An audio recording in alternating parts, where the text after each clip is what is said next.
हरे कृष्णा। तो आप सबका स्वागत है।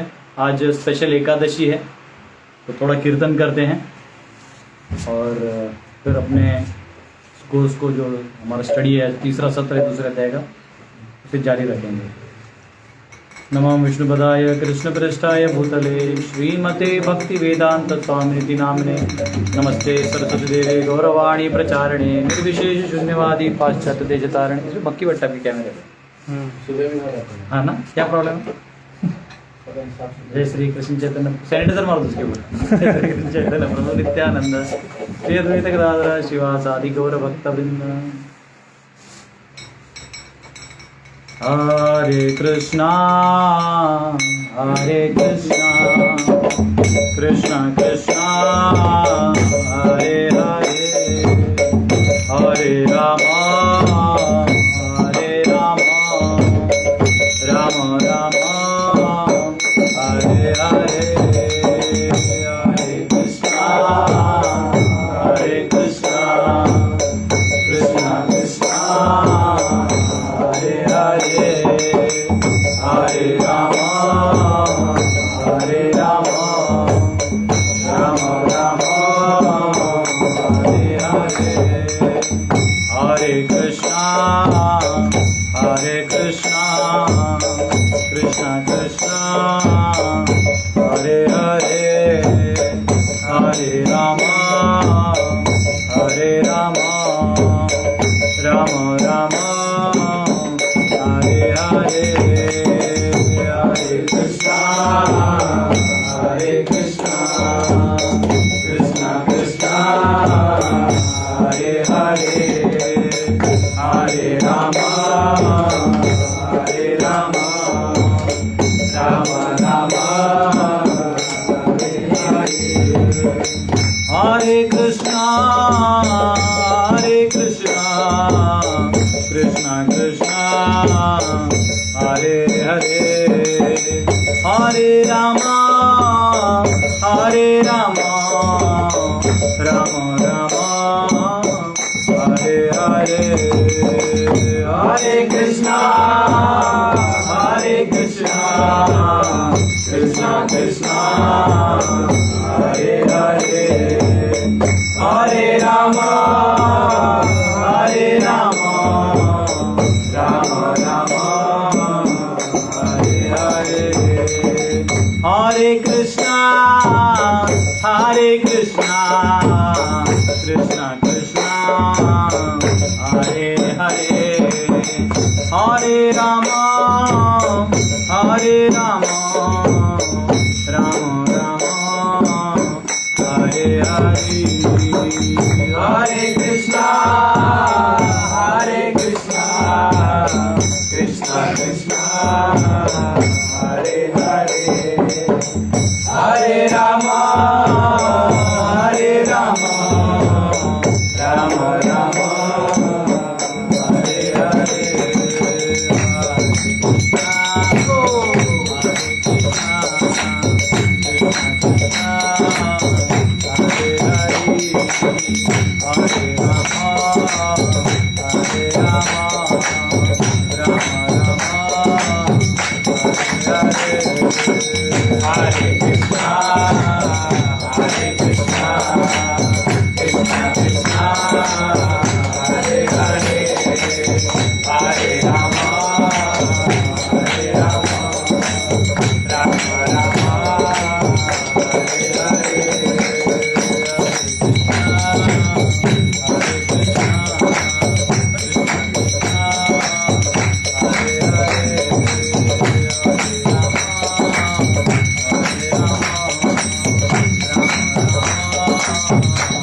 हरे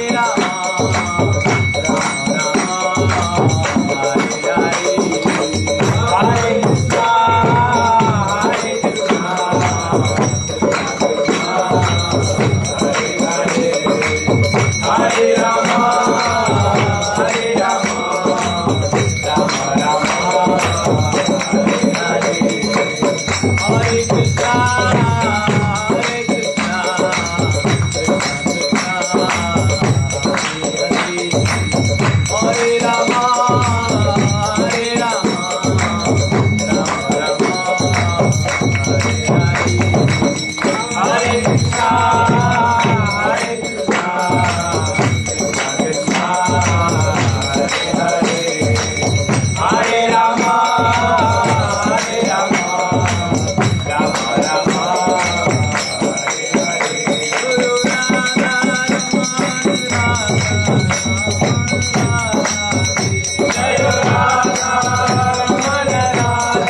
कृष्ण। आज बहुत स्पेशल एकादशी है।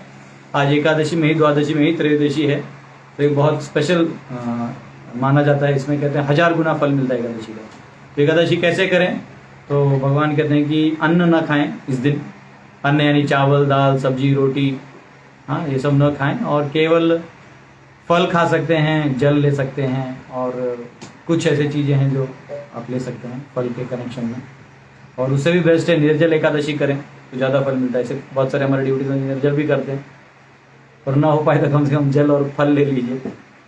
हरे कृष्णा। श्रील प्रभुपाद की जय। श्रील प्रभुपाद की कृपा है कि हम लोग एकादशी कर भी रहे हैं, नहीं तो इस दुनिया को, मतलब मॉडर्न सिविलाइजेशन को ये कन्विंस करना कि आप एकादशी करिए मुश्किल है। मतलब what difference it makes, just one more day. ठीक है, तो कल हमने क्या पढ़ा?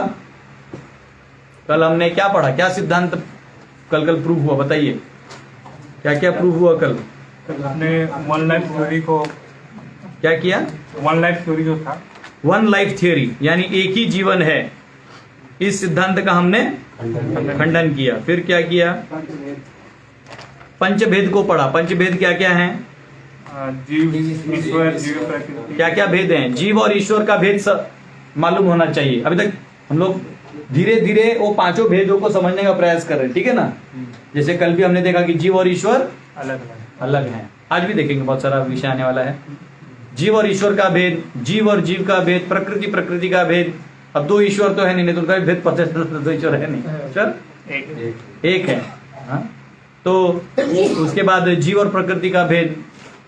हाँ, तो ऐसे मिला के जो 5 भेद हैं, और प्रकृति और ईश्वर का भेद, ऐसा जो 5 भेद हैं, इन दोनों में क्या कनेक्शन है और क्या डिफरेंस है, इसका क्या शक्ति है, क्या सामर्थ्य है, इसका हमको अध्ययन इस गीता में करना है, जिसको धीरे धीरे हम लोग समझने का प्रयास कर रहे हैं। तो कल हमने और एक चीज देखा कि जीवन एक नहीं है। आत्मा मरता है क्या?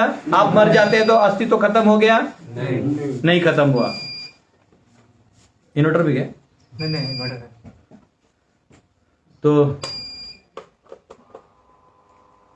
तो अगर कोई मर जाता है तो उसका अस्तित्व खत्म हो गया क्या? नहीं। तो आपको शोक मनाना चाहिए कि नहीं मनाना चाहिए? कोई मर गया तो खुश रहोगे? हाँ, वहां जाके बोलोगे भगवान को खुश हुआ। हाँ? क्या करोगे कोई मर गया तो? एक आदमी था, वो हमारे मुंबई मंदिर में आया था और हमारे शिक्षा गुरु को मिला था, और एकदम ऐसे स्टर्न आया। बोलते गुरुजी, बोले हाँ मैं गीता पूरा जानता हूँ। बोले बहुत अच्छा। तो बोलते हैं और मैं अब संन्यास लेना चाहता हूँ, आप मुझे अपने मंदिर में एडमिशन दीजिए। तो बोले आप संन्यास क्यों लेना चाहते हैं? क्योंकि संन्यास कई लोग ऐसे आ जाते हैं। तो बोले क्यों लेना चाहते हो? बोले अब मैं क्वालिफाइड हो गया हूँ। बोले क्या क्वालिफिकेशन है आपका? तो बोले अभी मेरी बीवी मरी, अभी सुबह, अभी थोड़ी देर पहले। तो बोले ठीक है, बीवी मर गई इसका मतलब संन्यास नहीं होता है। संन्यास एक स्थिति है। बीवी मर गई, आप खाली बैठ गए, इसलिए आश्रम में बोझा बनना नहीं है, वो संन्यास नहीं होता है। तो बोले अब क्या हुआ? और अरे पत्नी मरी, मैं रोया तक नहीं, अब मुझे क्लियर हो गया कि मैं संन्यास हूं। तो बोले मूर्ख, जा पहले रो और एक शादी कर, दूसरी बीवी मर गई फिर रो। अब उसने जो तेरे लिए किया है उसको कृतज्ञता के रूप में रो, नहीं तो उसके लिए कृतज्ञता नहीं होगी तो भगवान के लिए भी कहां से कृतज्ञता होगी? How will you be grateful if you are not grateful to your wife who has done you so much for you? तेरे लिए इतना किया है तो भगवान के लिए कैसे ग्रेटफुल होगा? सन्यास को ये नहीं कि नहीं रोना आया तो हम सन्यासी हो गए। ये तो निष्ठुरता का लक्षण है। क्या चीज का लक्षण है? निष्ठुरता। Heavy heart. तो ये एक्चुअली वैल्यू नहीं है। इसका मतलब ये होता है कि एक ही मर गया, खत्म हो गया, आत्मा है, कोई फर्क नहीं गिरता। रोना नहीं है कि वहां जाके? हाँ, वैसे राजा महाराजा के महल में रुदाली आते थे। रुदाली मालूम नहीं कौन है?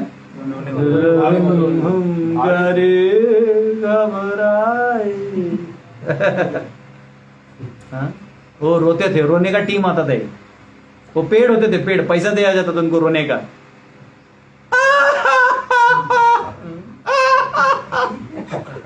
ऐसा रोते थे वो, आंखों से आंसू लाने का टेक्निक होता था। तो उनको पेमेंट मिलता था, रुदाली ग्रुप बोलते थे।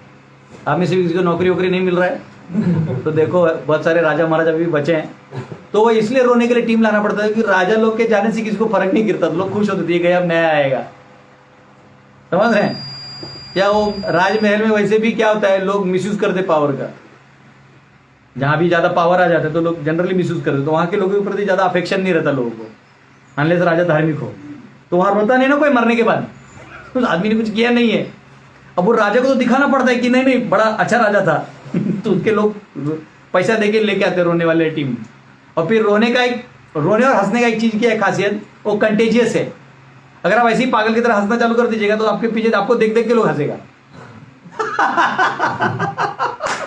देखो ऐसे हंसते रहो तो सब हंसते हैं। और रोने का भी वैसे ही है। एक्चुअली बच्चे ना, एक रोता है, उसको देखकर पूरे हॉस्पिटल में जितने बच्चे सब रोना चालू कर देते हैं। इसलिए मम्मी पहले दूर लेके जाती, बोले उससे दूर रखो, इसका आवाज सुनते भी चालू हो जाएगा, कोई कारण नहीं है ना। वैसे महिलाओं का होता है। एक्चुअली समझो किसी का पति चला गया, वो वहां है, तो माता ही समझो रो भी रही दुख से। बाकी लोगों को इसका दुख नहीं होता है कि वो चला गया, दुख होता है अगर मेरा भी चला जाएगा तो कैसा फील होगा। वो गया, उसने उसको 1 रुपए भी नहीं दिया था, लेकिन वो इमोशन का खेल होता है, हंसना और रोना। तो अब सवाल है कि क्या कोई मर जाए तो आप रोएंगे कि नहीं रोएंगे, बताइए। रोएंगे। क्या बोलेंगे, आत्मा चला गया, हरि बोल 2.11 2.12 वहां जाके बोलेगा, दूसरा देगा 12वां श्लोक हो गया इसके साथ। न तो हम जातु ना सब, तू नहीं गया है, तू यही कहीं है। नहीं, हमको ये प्रैक्टिकली समझना चाहिए कि अब जो हम समझ रहे हो फिलॉसफी हो, क्या है फिलॉसफी, बुधा भाव समन्विता, बुद्धि भी लगाना है और भाव भी समझना है। हमको ये देखना है कि उस व्यक्ति ने हमारे जीवन में क्या किया है, हम उसके ऋणी हैं। तो इसलिए पिंडदान होता था, इसलिए अनेक श्राद्ध का कर्म होते हैं। लोग बोलते हैं कि अरे मर ही गया ना, तो उसको इतना, कभी कभी मुस्लिम लोग बोलते हैं अरे ये इतना क्या सजा धजा के लेके जाने का। उसको नहीं नहलाते हैं, मुर्दे को नहलाते हैं, फिर उसको चंदन उपटन लगा के, फिर उसको अच्छे कपड़े में वस्त्र पहना के फिर भेजते हैं। तब बोले जब जलाना है तो इतना क्यों। अब वो तो चला गया, उसके प्रति तो आप जो गया उसके लिए भी करोगे, पर ये करने से उसको दिखता है 12 दिन क्या कर रहे हो तुम, समझ रहे हो। तो जिसको प्रेम है वो करेगा, नहीं है वो नहीं करेगा। उसमें भी बहुत सारी विधियां हैं, वो बहुत सारा बुक है, वो बहुत बड़ा, आपको समझेगा क्या चीज क्यों किया जाता है। लेकिन अभी क्या उसका कोर्स अलग होगा उसके लिए हमें को मारना होगा प्रैक्टिकली। तो हरे कृष्ण, ठीक है। तो कल हमने ये सब देखा, और कुछ देखा, पंचभेद देखा, आत्मा का प्रूफ देखा। क्या क्या प्रूफ देखा, फटाफट रिवाइज करो, मेरा टाइम कम है, ऑलरेडी हम हमारे शेड्यूल से बहुत पीछे चल रहे हैं। चला गया, माँ मृत्यु, वो चला गया, ये कारण बताया था। दूसरा कारण मेरा है, हाँ हाँ अंग ये मेरा है, मेरा मतलब मेरे पोजीशन में चला गया। और क्या है, फटाफट न्यूरॉन का एक्सपेरिमेंट किया, सम एक्सटर्नल, हाँ सम एक्सटर्नल। क्या बात है डब्लू, तुम अंग्रेजी बोल गया, हमारा दिल गदगद हो गया। बोलिए, फोबिया। फोबिया, डर रहता है। डर रहता है। डर कहाँ से आता है, मन से। मन कहाँ से है, वो पिछले जन्म का है। और रीइंकार्नेशन, वो गीता में भी आएगा कि अनेक जन्मों से जो गंध है ना, जैसे हवा कैसे करता है, फूलों का गंध लेके बाहर फेंकता है। जैसे अब मोगरा का हमारा बगीचा है, अब वहां से गुजरेगा तो सुगंध आता है कि नहीं। आता है। मोगरा वहां है, सुगंध क्यों आ रहा है, क्योंकि वो हवा लेके जा रहे हैं। वैसे मन जो पिछले जन्मों की वासना है वो इस जन्म में भी लेके आ रही। वो आएगा। वायु और गंध निवास है, तो आगे के श्लोकों में आएगा। हाँ, और क्या है, प्रमाण, रीइंकार्नेशन, पुनर्जन्म। और कल को कमेंट में बहुत अच्छा लिखा, बहुत बहुत धन्यवाद आप कमेंटर्स का, है ना। या उसमें वो बुक का भी बहुत सारे बुक्स हैं जो आप पढ़ सकते हो। वैसे मुझे मालूम है 100 बुक्स हैं, उन्होंने बहुत अच्छा बुक भी बोला है, कोई बहुत अच्छा बुक है, वो कमेंट में देख सकते हैं आप कल के, बहुत अच्छा लिखा है। परसों कोई तो बहुत अच्छा कमेंट कर दिया था कि क्या बकवास पढ़ा रहे हो तो उसको ऑनलाइन वॉरियर्स ने धो दिया इधर आता तो हम ही धो देते। चलो, और क्या है proof, near death and out of body, near death and out of body experience, मृत्यु के समीप का अनुभव। और बोलिए, वेट लिफ्ट करने से, हाँ वेट को मतलब, हाँ वेट lift करने 50 किलो का जो वजन है वो। और केमिकल, क्या केमिकल मिसिंग है। अगर सब कुछ केमिकल है तो क्या करना चाहिए, वो केमिकल डाल देना चाहिए, हो गया। और एवरी एक्शन, हाँ तो नहीं समझ, ठीक है आगे। माइंड इफेक्ट, माइंड का इफेक्ट, आंसू जो आते हैं, तो बायोलॉजी अगर आप देखिएगा तो कहते हैं कि पिट्यूटरी ग्लैंड्स होते हैं, जिस ग्लैंड्स की वजह से आंखों से पानी आता है। तो ऐसे कैसे, मैं इसे डांटा तब पानी कैसे आ गया? तो फिजिक्स वाले इतने एड़े रहते हैं। और the sound vibration when you scold comes to this frequency in the pituitary gland, पानी उल्लू बनाने का काम है। ये साइंटिस्ट लोग क्या करते हैं ना, इधर के ए को बी, बी से सी जोड़ के कुछ भी पका के आपको दे देते हैं। तो एक्चुअली इनका कोई थ्योरी होता नहीं जनरली, आइए कुछ भी थ्योरी को रिवर्स प्रूव कर देते हैं। ठीक है, जैसे एंटी लॉग कैलकुलेशन होते हैं ना, G इक्वल टू 9.8, हम लोग नहीं फिजिक्स के लेबोरेटरी में G इक्वल टू 9.8 लाना रहता था, तो बॉल कैसे गिरता, टाइम देखो तो हमारा G 200 आ रहा है तो बोलते रुक रुक उल्टा कर, कितना सेकंड हुआ, इतने में आएगा। एक बार क्या हुआ, ये scientific method of understanding things is not perfect. आपने उपनिषदों में पढ़ा है ना, ईशोपनिषद में, कि 4 त्रुटियां हैं। कौन सी 4 त्रुटियां हैं? हमारी इंद्रिय अपूर्ण है, दूसरा हम गलती करते हैं, तीसरा चीटिंग प्रोपेंसिटी, धोखा देने का आदत है, और चौथा सोर्स भी गलत रहता होगा। नहीं, चौथा क्या है? ICICI है, imperfect senses, cheating propensity, committing mistakes, गलतियां करना, और इल्यूजन, भ्रम, दिखता है वैसा होता नहीं। जैसे हाँ, जैसे आप ये देखिए,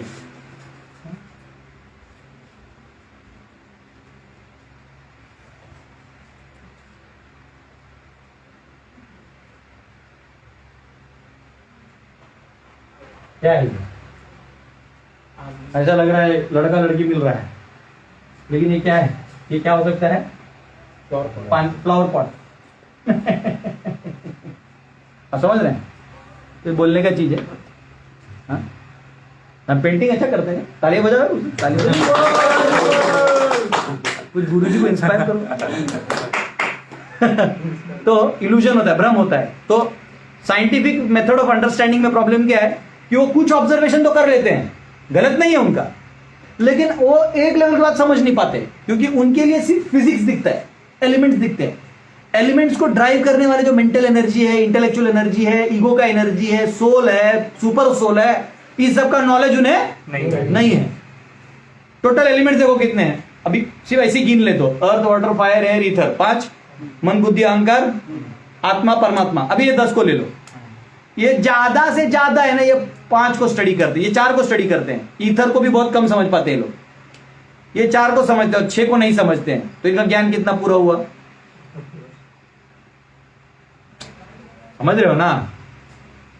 उसमें भी इनका चेंज होते रहता है। हाँ, उसमें भी इनका चेंज होते अब जैसे मैं आपको बताता हूं, जैसे सुबह सुबह आपको प्रेशर आता है, सुबह से उठते हैं तो हम लोग को टॉयलेट जाने से पहले प्रेशर आता है, लेकिन अगर ऑलरेडी कोई अंदर गया है तो एक्चुअली फिजिक्स के हिसाब से, बायोलॉजी के हिसाब से, अगर ये प्रेशर बन चुका है तो इतने इतने समय में ये निकलना ही चाहिए। लेकिन आपके मन होता है रोक कर रख देते हैं, वो टाइमर बढ़ा देते हैं आप। और अगर हमें मालूम है अंदर में कौन गया है तो टाइमर उस हिसाब से बढ़ाते हैं। ये 2 मिनट में आता है, ये 5 मिनट लगाता है, और जब वो आवाज आता है कि हाँ अभी बकेट का आवाज आ रहा, हाँ मतलब निकलेगा, तो हम अपने आप माइंड को रिलैक्स करते हैं कि हाँ थोड़ा और प्रेशर बढ़ाओ, अब नंबर आ गया है। तो ये माइंड एनर्जी कहां से पता चलेगा? तो बायोलॉजी का आदमी अगर सिर्फ साइंस बोलेगा तो ये समझ नहीं पाए। तो उन्होंने क्या किया, हाँ साइको फिजिक्स करके एक नया निकाल दिया, और भी कुछ। वो कहां से आया तेरा साइको फिर, जब तू माइंड मानता ही नहीं? तो वो जानते हैं लेकिन मानते नहीं। मानेंगे तो उनको वेद मानना होगा, वेद मानना हो तो हम टकलों के पीछे आना होगा। तो एक बार एक साइंटिस्ट ने क्या किया मालूम है, एक जूनियर साइंटिस्ट था, उसको रिसर्च करना था, अब PhD हो गया, मतलब PhD का फाइनल थीसिस देना था।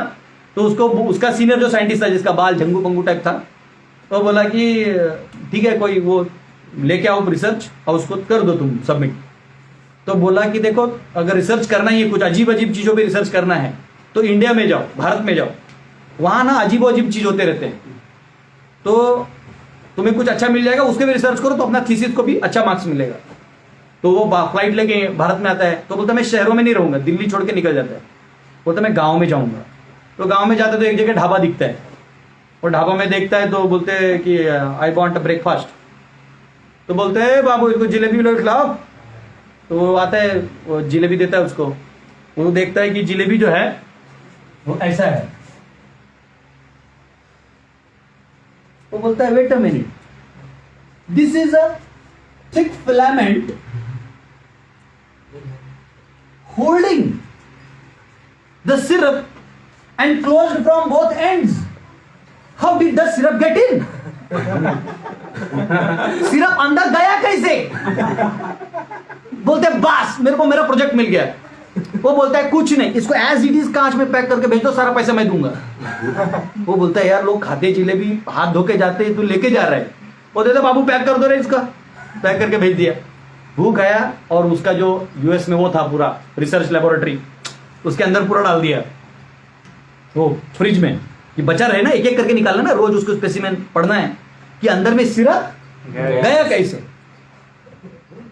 और होल्ड कर रहा है थिन फिलामेंट के अंदर। थिक फिलामेंट भी है, थिन फिलामेंट भी है, थिन भी है, थिक भी है, और उसके अंदर वो सिरप है। विद विस्कोसिटी, हायर विस्कोसिटी ने थिकनेस, हायर विस्कोसिटी आप नहीं रिटेन कर सकते। तो कैसे कर रहा है वो? तो बोलते ये तो इम्पॉसिबल है। तो फिर उसने किया, तो बोले सर को बोला सर अब मेरा देखना, मेरे को ऑटो आउट मिलेगा। सर बोले क्या हुआ, क्या लाया तू? तो खोल के दिखाया, सर देखिए ये thin filament holding a high viscosity liquid inside and both hands closed. तो बोलते दिस इज नथिंग। बोले सर, बोले I did a major research than you. बोले क्या? बोले I also went to India, I went there, they gave me something like this. What is it? They call samosa. बोले what samosa?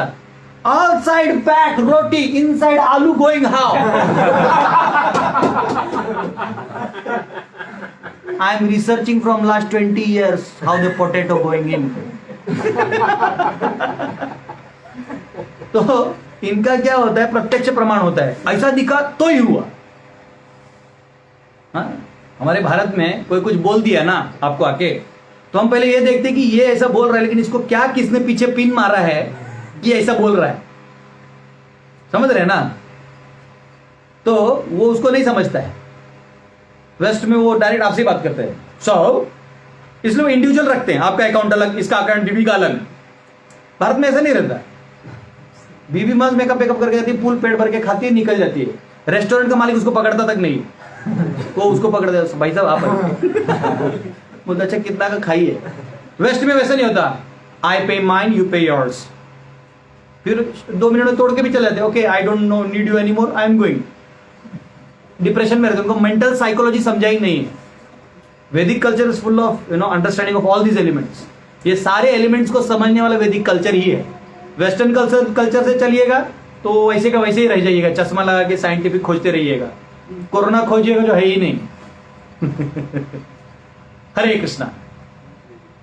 तो ये आत्मा का ज्ञान जानना बहुत ही जरूरी है। अगर आत्मा का ज्ञान, आज सारे यूनिवर्सिटीज में सब पढ़ाई है कि पत्थर को इतने एंगल से डालोगे तो इतने स्पीड से जाएगी तो कितने दूर में कितने सेकंड में गिरेगा। वाह वाह वाह वाह। आगे क्या,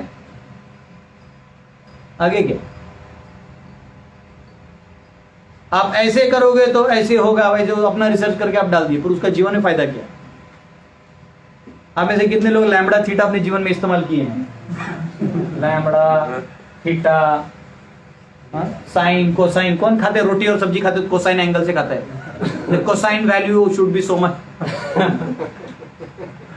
कोई लेना देना नहीं। सेंटर ऑफ ग्रेविटी होता है ना ऑब्जेक्ट का, हर चीज का एक सेंटर ऑफ ग्रेविटी होता है। लाइक ये, अगर ये समझो ये करताल है, समझो ये करताल है, तो इसका सेंटर ऑफ ग्रेविटी कहाँ है? बीच में। ये एक्चुअली किसी को कैलकुलेट करने की जरूरत, जो आपके काम की चीज है ना, तो भगवान परमात्मा आपको अंदर से बता देंगे ये सेंटर यहां से बैलेंस होगा। नो, स्केल लाइए, काटिए, चीरिए, हाँ ये पॉइंट है, तब कट गया। समझ रहे? तो कॉमन सेंस पहले लगाइए, और साइंस को लिमिटेड 4 एलिमेंट्स तक मत रखिए। साइंस पढ़ना ही है तो सारे एलिमेंट्स को लगा के पढ़िए। इसलिए आज यूनिवर्सिटी में क्या हो रहा है, सब लोग डिग्री तो ले रहे हैं लेकिन अभी डिप्रेस्ड है। सब लोग डिप्रेशन में हैं। जितने भी मॉडर्न साइंस पढ़े हैं ना, वो सब डिप्रेशन में, क्योंकि उनको आगे कुछ समझता ही नहीं है। कैसे हो गया, कैसे क्या सब मर रहे हैं, डरपोक के सब डर रहे। देखो एक डॉक्टर, इंजीनियर सारे डरे हुए हैं। कहां गया तुम्हारा पढ़ाई लिखाई? और हमारे गांव के लोग बोलते थे वैक्सीन लगवाएंगे, हाँ मर जाएंगे ऐसे। उनको डर ही नहीं है। तो ये चीज है, आप ही का रोग, आप ही का वैक्सीन, आप ही का हॉस्पिटल, आप ही का वेंटिलेटर, आप ही का पाइप, आप ही का डेड डिक्लेरेशन, डेड बॉडी भी आप ही के पास। और कह रहे प्लीज ट्रस्ट अस, हम पे भरोसा रखिए। हम आपके लाइफ का इंश्योरेंस देते हैं। पैसा भी ले लिया, गारंटी से मार दिए। ओके, तो आइए श्लोक नंबर 14। मात्रा स्पर्शास्तु कौन्तेय शीतोष्ण सुख दुःखदा आगमापायिनो नित्यानां तितिक्षस्व भारत। हे कुंती पुत्र, सुख तथा दुख का क्षणिक उदय तथा काल क्रम में उनका अंतर्धान होना सर्दी तथा गर्मी की ऋतुओं के आने जाने के समान है। हे भरतवंशी, वे इंद्रिय बोध से उत्पन्न होते हैं और मनुष्य को चाहिए कि वह अविचल भाव से उनको सहन करना सीखे। तो यहां पे मात्रा स्पर्शास्तु कौन्तेय, मात्रा यानी क्या होता है? तन मात्राएं होती जो हमारी परसेप्शन बोलते हैं ना, परसेप्शन, उसको मात्रा बोलते हैं। इंद्रिय होता है और उसके परसेप्शन को क्या बोलते हैं? मात्रा। तो मात्रा स्पर्शास्तु कौन्तेय, केवल इंद्रिय और इंद्रिय का विषय जब एक दूसरे के संपर्क में आते हैं उससे क्या होता है, क्या उत्पन्न होता है? मात्रा स्पर्शास्तु कौन्तेय, क्या उत्पन्न होता है? हाँ, सुख आता है, दुख का अनुभव होता है, और क्या अनुभव होता है? जैसे देखिए यहाँ पे आपको एक उदाहरण बता रहा हूं। ये साइंटिस्ट वाला जोक था, लेकिन इन लोगों का दिमाग ऐसे ही चलता है। तो समझो ये आपका जिह्वा है, ये क्या है? रसगुल्ला, सब जानते हैं। ये क्या है? छेना मिठाई, रसगुल्ला। और ये क्या है? जी, ये बिहार के लिए, बंगाल के लिए हो गया। ये आपका जिह्वा है, और ये आपका क्या है महाराष्ट्र में? वड़ा पाव। मराठी मानुस की दो पहचान, मराठी डोमिसाइल दिखाने की जरूरत नहीं है। छत्रपति शिवाजी महाराज की बोलते उसका छाती ऊपर करके जय बोलते हैं, वो मराठा, हमारा वो पक्का महाराष्ट्र। अब वड़ा पाव देख के उसके मुंह से पानी नहीं आया तो उसको भगा दो महाराष्ट्र से। ये साउथ इंडियन के लिए इडली, इडली डोसा, आयो आयो किधर देने का, ये आने का इडली। तो ये जिह्वा क्या है? ये हो गया सेंस ऑब्जेक्ट, ये सेंसेस हैं, और इसको स्पर्श करने के बाद जो टेस्ट आता है या इसका होता है, उसे सुख और दुख होता है। क्या होता है? सुख और दुख का अनुभव होता है। ठीक है, अब इसके पीछे मन भी होता है। मन जो है, मन क्या करता है? मन का अपना एक बैकग्राउंड म्यूजिक बजते रहता है, खुश रहता है। आज मुझे रसगुल्ला खाना है और रसगुल्ला मिल गया तो खुश हो गया। आज मुझे रसगुल्ला खाना है और करेला दिख गया तो करेले का टेस्ट तो आ रहा है, लेकिन इधर क्या हो रहा है? पहले से दुख आ रहा है। तो यह भगवान क्या कह रहे हैं कि अर्जुन, मात्रा स्पर्शस्तु कौन्तेय, कौन्तेय उनको क्यों कह रहे हैं कि तुम किसके पुत्र हो? कुंती को पुत्र हो। कुंती ने बहुत सहा हुआ है, उन्हें बहुत सहन किया अपने जीवन में, तो तुम भी तो उन्हीं के बेटे हो। तो कह रहे हैं मात्रा स्पर्शास्तु कौन्तेय शीतोष्ण सुख दुखदा। क्या क्या आता है?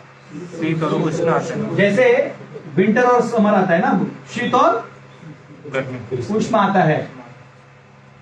तो इन दोनों में क्या है? ये दोनों एक्सट्रीम है, ये ठंडा है, ये गर्मी है। लेकिन ठंडी में भी आप देखिएगा, लोग सुबह उठ के ठंडे पानी से नहाते हैं। नहाते हैं कि नहीं नहाते? कितना भी दिक्कत हो जाए तो भी ठंडी में उठ के ठंडे पानी से नहाते हैं। इनफैक्ट अनुभव ये है कि अगर आप गर्म पानी से नहा लीजिएगा तो बाहर आके और ठंडी लगता है, और ठंडे पानी से नहाते हो थोड़ा टाइम लगता है, पहला डालते हो हैंग हो जाता आदमी, वो बकेट की तरफ देखते रहता है। वो शावर रहेगा तो बटन की तरफ देखते हैं, लगाओ कि नहीं लगाओ। अंदर डाल दो, जल्दी करो, हाँ ठीक है ठीक है, इसको चालू करा। फिर एक बार हो गया, उसके बाद नहीं लगता, वो केवल स्पर्श मात्र तक है। और गर्मियों में भी देखिएगा, माता जी लोग, जो मम्मी लोग होती है, रोटी बनाते हैं, इतना गर्मी होता है, फिर भी वो अपना कर्तव्य नहीं छोड़ते। ये उदाहरण क्यों दे रहे भगवान? परिस्थिति कैसे भी हो, लेकिन परिस्थिति कुछ भी हो, अपने कर्तव्यों को आप नहीं छोड़ सकते। क्या कह रहे हैं वो? क्यों नहीं छोड़ सकते? क्योंकि याद है अर्थ के ऊपर क्या है? नीति। नीति के ऊपर क्या है? धर्मशास्त्र। धर्मशास्त्र के ऊपर क्या है? तो बेटा तू आत्मशास्त्र पे तो है नहीं अभी, तू युद्ध करने ना आया रणभूमि में। भगवान ये ज्ञान सन्यासियों को दिए थे कि व्यासदेव को दिए क्या ये ज्ञान? तुम लड़ो करके नहीं बोले। तुम तो क्षत्रिय का चोला पहना, आज तक जो नमक खाओ किधर से खाए? क्षत्रिय इसलिए लोग दान दिया। तो तेरा धर्म क्षत्रियों का है। तो धर्म क्या आता है? धर्म क्या होता है? आप जो कर्तव्य करते हो आपके आसक्ति कनेक्शन से, वो कर्तव्य भगवत परायण करोगे तो वो हो जाता है धर्म, और वही कर्तव्यों को आसक्ति रूप से करोगे तो अर्थ हो जाएगा। ठीक है? भगवान कह रहे हैं अर्जुन तू तब से जो बोल रहा है मैं युद्ध नहीं करूंगा, तो गर्मी में भी लोग खाना बनाते हैं। इतने मई जून में कितना गर्मी होता है, पसीना आता है, और विंटर में भी ठंडी होता है, कोड़ता है, लेकिन फिर भी जो नहाना है वो नहाना है। ये दोनों आप जो नॉर्मल लोग ये कर सकते हैं बेटा, तो तुम अपने कर्तव्य, युद्ध के कर्तव्यों को, भीष्म मरे उसे आपको सुख का अनुभव हो सकता है, दुख का अनुभव हो सकता है, या भीष्म जीवित रह जाए उसे आपको सुख का अनुभव हो सकता है। इसका कोई लेना देना नहीं है, जैसे गर्मी और ठंडी। तो तुम अगर, अब क्या होगा, अगर तुम मेरी बात मानते हो, युद्ध करते हो, तो क्या होगा? तुम्हें ये करने से तुम हायर जाओगे। कहां जाओगे? तुम्हें आत्मज्ञान का भी साक्षात्कार होने लगेगा। तुम नहीं करोगे तो ये भी जो धर्म का ज्ञान तुम्हारे पास थोड़ा भी डायलॉग मार रहे हो वो नीचे आ जाएगा। ये नीचे आते ही तुमको कौन सा योनि में जन्म मिलेगा? निम्न योनि में मिलेगा। जो बहुत ज्यादा अर्थशास्त्र को लेके चलते हैं, आप कहीं भी रहो, अगर आप अपना एंगल ऊपर नहीं रखते हो, अर्थ में रखते हुए भी आप धर्म को ऊपर जाने का प्रयास करो। जैसे कोई बनिया है, बहुत पैसा कर रहा है, लेकिन उसको दान देते रहना चाहिए, दिल खोल के देना चाहिए, नहीं कि फटा हुआ जेब से 10 का नोट डाल दिया हुंडी में, हाँ ठीक है यही लो, अच्छा नोट अपने लिए रख लिया, तो भगवान बोलते ठीक है अगले जन्म में तुझे फटा हुआ योनि दूंगा। हाँ, मेंढक की तरह रहना, डारा डारा डार डार डार करते रहना। तू फटा हुआ नोट दिया तो फटा हुआ योनि मिले।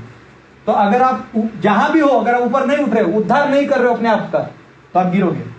तो अर्थ में रहने का भी कर्तव्य है, आपको दान देना चाहिए, करना, जिससे आपको क्या होगा? सन्यासी को दान देने का जरूरत नहीं होता है। जैसे दानवान के स्टेटमेंट्स होते हैं ना, वो आपके लिए नहीं है। जो सन्यासी ले चुके हैं, सब छोड़ चुके हैं, उनके लिए अब फिर क्या बचता है? सिर्फ भगवद गीता और वेदांत सूत्र। लास्ट में हरे कृष्णा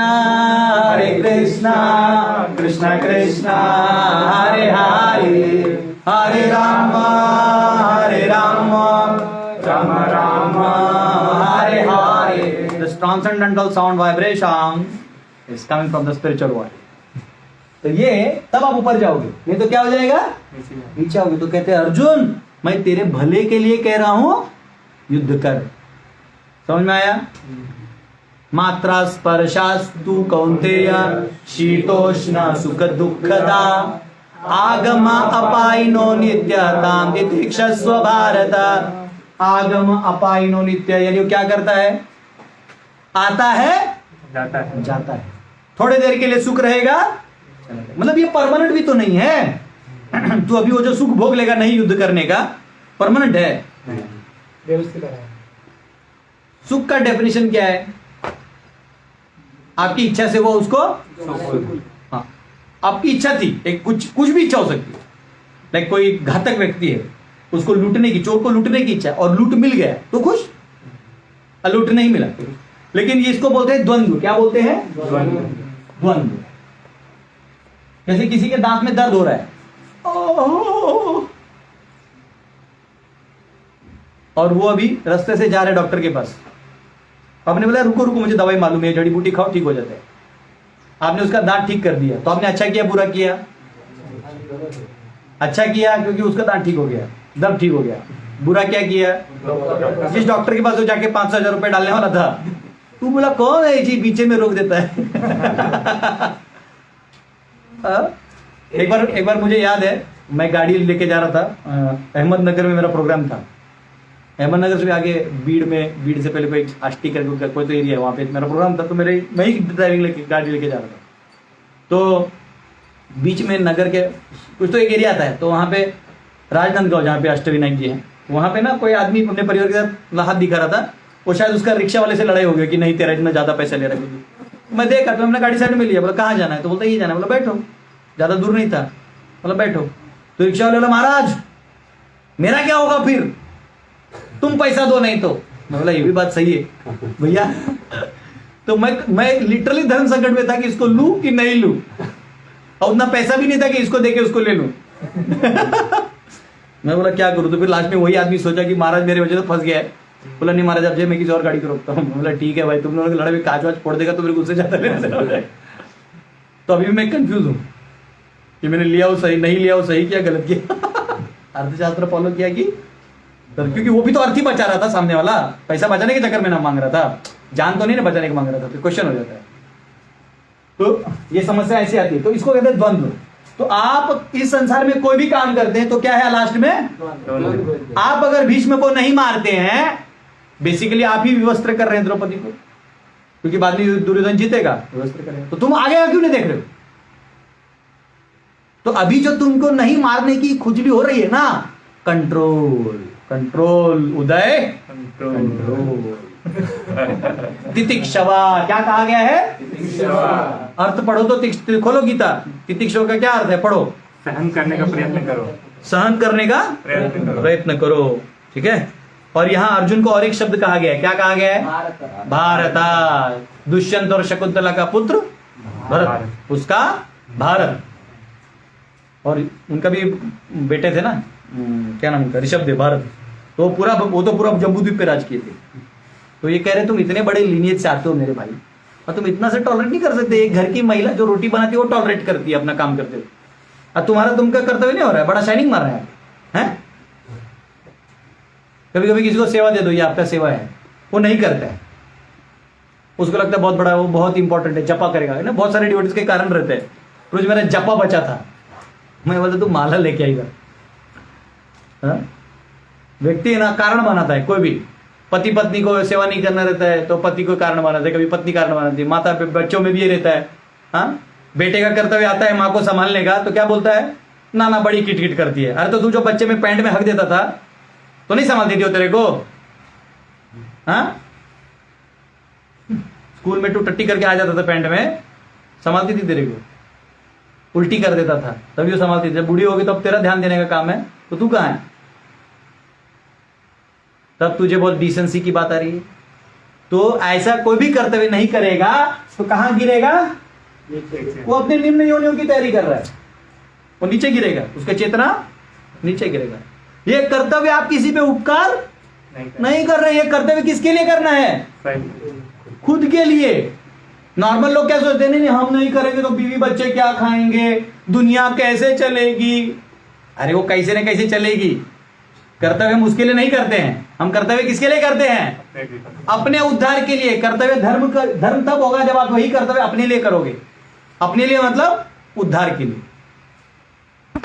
ठीक है।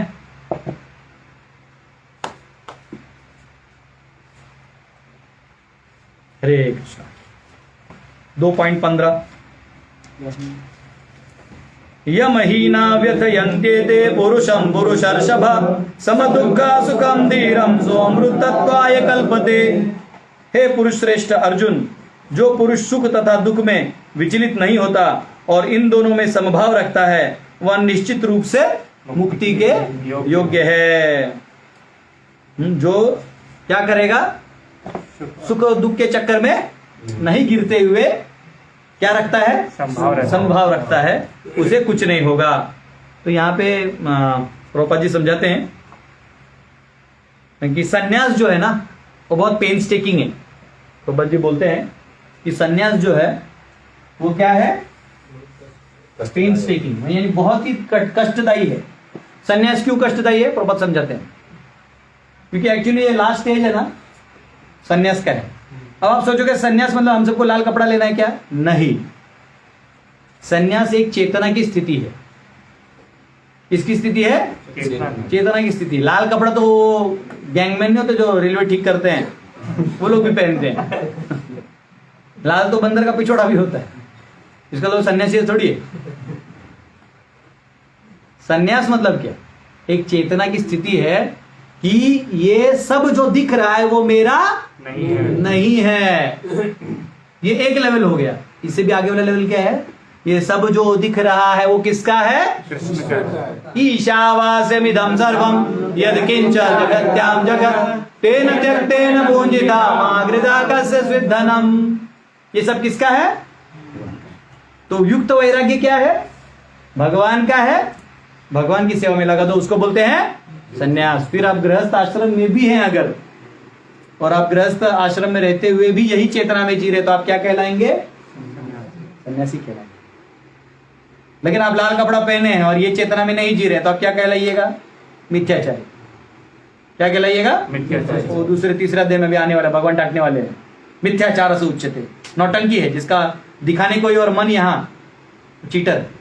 तो एक्चुअली अपने कर्तव्यों को करते करते आप शुद्ध होते जा सकते हैं। बात समझ रहे हो? तो ये तो भगवान के प्रभुपाद जी समझा रहे हैं कि सन्यास भी लेना इतना आसान नहीं है। तो कह रहे इसमें बहुत दुख होता है। जैसे चैतन्य महाप्रभु जब छोड़ के गए थे तो हाँ, सभी माँ उनकी रो रही थी, उनकी पत्नी रो रही थी। 24 साल की उम्र में महाप्रभु लिए थे। हरे कृष्णा कृष्णा कृष्णा हरे हरे, हरे राम राम राम हरे हरे। मुकुंद दत्त ने ये गाना गाया था, ये ट्यून गाया था। हरे कृष्णा कृष्णा कृष्णा हरे हरे, हरे राम राम राम हरे हरे। तो जब आप उस चेतना में जब सब छोड़ दिया आपने, फिर पलट के नहीं देखना है। ये नहीं कि साधु बन गए, पैसा कमा के घर भेज रहे हैं, या अच्छा कमी तरीका है, कभी नहीं। बड़े बड़े चाणक्य पंडित जो थे ना, उनको मिलने कोई बाहर से भी आता था तो वो एक दिया बुझा के दूसरा दिया लगाते थे। तो बोला ऐसे क्यों? दिया तो चाहिए था। बोले नहीं, ये सरकार का है, क्योंकि तुम मेरा पर्सनल टाइम ले रहे हो, तो मैं सरकारी दिया बंद करके पर्सनल दिया लगा रहा जो मैं भिक्षा मांग के लाता हूँ। और इसलिए साधु हमेशा भिक्षा मांग के जीता है। कभी भी उसको अपना कमाई नहीं खाना चाहिए, कमाना नहीं चाहिए। कई लोग बोलते हैं प्रभु जी आप गोबर का अगरबत्ती उन्हें बहुत पैसा आएगा, तो ये काम नहीं करना चाहिए। सन्यासी को कोई गृहस्थ कर रहा है तो कोई दिक्कत, समझ रहे हो? क्योंकि उसे कमा के ही नहीं खाना चाहिए। बात समझो, अभी भी उसको भिक्षा में ही खाना चाहिए। भूखा मर गया तो नारायण देगा, नहीं देगा तो लक्ष्मी और उसमें झगड़ा, हमको क्या लेना देना? खाना तो आएगा ही आएगा, लेकिन उसका वो भी चिंता नहीं करना है। अगर नहीं भी मिला तो भगवान की इच्छा से ही नहीं मिला, बहुत अच्छा। ऐसे भी तो होता है, कई बार लोग को पेट में दुख दर्द होता है तो 2-3 दिन डॉक्टर बोलते हैं खाना मत खाओ। ऐसे भी तो कभी कभी मेडिसिन में होता है। तो जब नहीं दिया तो सोचो भगवान आज अच्छा ही सोचेंगे तब भी। हाँ, तो ये ऐसे चेतना में आपको जीवन जीना चाहिए। तो कह रहे हैं कि संन्यास स्थिति जब आएगी तब ये स्थिति आएगी जो इस श्लोक में कहा गया है। वापिस पढ़िए उसका ट्रांसलेशन, क्या कहा गया है? हे कुरुश्रेष्ठ अर्जुन, जो पुरुष सुख तथा दुख में विचलित नहीं होता और इन दोनों में संभाव रहता है वह निश्चित रूप से मुक्ति के योग्य है। और इसलिए महाप्रभु या हमको प्रभुपाद बोलते कि सन्यास ले लो तब आप फास्ट काम कर पाओगे। ये जो फास्ट हो जाता है, अगर आप यहां भी हो और सन्यास ले भी लिया, अपने आर्टिफिशियल भी ले लिया और उसमें घुस गए, जुप करके चले जाओगे। और नहीं तो आराम से यही टपक टपक 10 जन्म 20 जन्म 50, यहाँ फिर पता है कोई कर्तव्य नहीं किया, यहाँ नीचे फिर ऊपर सांप सीढ़ी की तरह करते करते बहुत जन्म लग सकते हैं। बहुनाम जन्मनाम अन्ते ज्ञानवान माम प्रपद्यते वासुदेव सर्वमिति महात्मा सुदुर्लभः। तो ये जो स्थिति है वो तब आपको प्राप्त होगी कि सब आपको आसक्ति नहीं बचेगी। तो ये यहाँ का फर्क है। यहाँ पे एक शब्द है, क्या शब्द कहा गया है? धीरहा, कहा है कि नहीं? तो इर्यति यानी इंटेलिजेंस, बुद्धि। आधि यानी जो धर्म के कार्यों में बहुत सजग है, ऐसे व्यक्ति को धी कहा गया है। और इरियति जो अपनी बुद्धि को उसमें लगाता है। तो हे अर्जुन, तुम धीर बनो। क्या बनो? धीर बनो। जो अपने बुद्धि को धीर इसमें लगाओ और फिर आप युद्ध करो, जो मैं बोल रहा हूं। लेकिन अर्जुन थोड़ा हट्टी है, मान नहीं रहे। ठीक है, चलो 16वां खोलिए तो ये क्वेश्चन था जल्दी। तो ये समभाव भाव रखना यानी क्या करना है? अभी एग्जांपल बताया स्टार्टिंग में, उसकी पत्नी मर गई थी, उसने रोया नहीं, तो वो समभाव नहीं है, हाँ वो यूजलेस भाव है। समभाव था कि आप आसक्ति से रोना गलत था। आपको ये जानना चाहिए था कि जब आप विवाह करते हो ना तो यज्ञ होता है। लगता है तेरा शादी होने वाला है, इसलिए तो पूछ रहे सब। तो तुम्हारे घर से डोनेशन आया था ना कुछ तो फीस्ट का? ठीक है, कल का तो इधर इधर ही है। अच्छा है, तो जो आप ऐसे सवाल शादी वालों को आते हैं समभाव कैसा रखने का, पत्नी नहीं रखने देगी, वो तेरा भ्रम है, पर ठीक है, ट्राई कर ले। सुन तो अभी जैसे तूने आपने एक केस पूछा कि वो जो मर गया तो कैसा होना चाहिए, बहुत सिंपल। आपको ये मालूम होना, जब विवाह करते हैं तो आप डायरेक्ट विवाह नहीं कर सकते किसी लड़की से, क्योंकि वो किसी की बेटी है। तो आपको वो पूरा समाज से पूछना पड़ता है, परमिशन लेना पड़ता है, और दोनों समाज का परमिशन लेने पर ही वो विवाह मान्य होता है। अगर फिर भी गंधर्व विवाह भी होता है, 8 प्रकार के विवाह हैं, उसमें गंधर्व भी होता है, लव भी हो जाता है। आजकल ये ज्यादा चल रहा है कि गंधर्व ज्यादा घूम रहे हैं ना आजकल। और अप्सराएं भी खाली हो चुकी है, फ्री लिबरेटेड अप्सराएं घर से निकल चुकी हैं। तो अब क्या होगा, फिर लव मैरिज ज्यादा होगा। पहले घर से निकलते नहीं तो अरेंज ढूंढना पड़ता था। पहले तो लोग देख भी नहीं पाते थे किसकी बेटी कहाँ है, क्योंकि वो अंदर में रहते थे। आजकल तो खुद ही बोलते हैं आई एम अवेलेबल। आज तो स्टेटस भी लिख देते सिंगल, मैं अभी भी हूँ। कई लोग तो शादी के बाद भी लिख देते कि कहीं और भी मिल जाए कोई तो। ये फेसबुक ने तो और बैंड बजा दिया। फेसबुक का एक ही फायदा है कि मेरा लाइव लेक्चर चलता है बस ऑफिस में।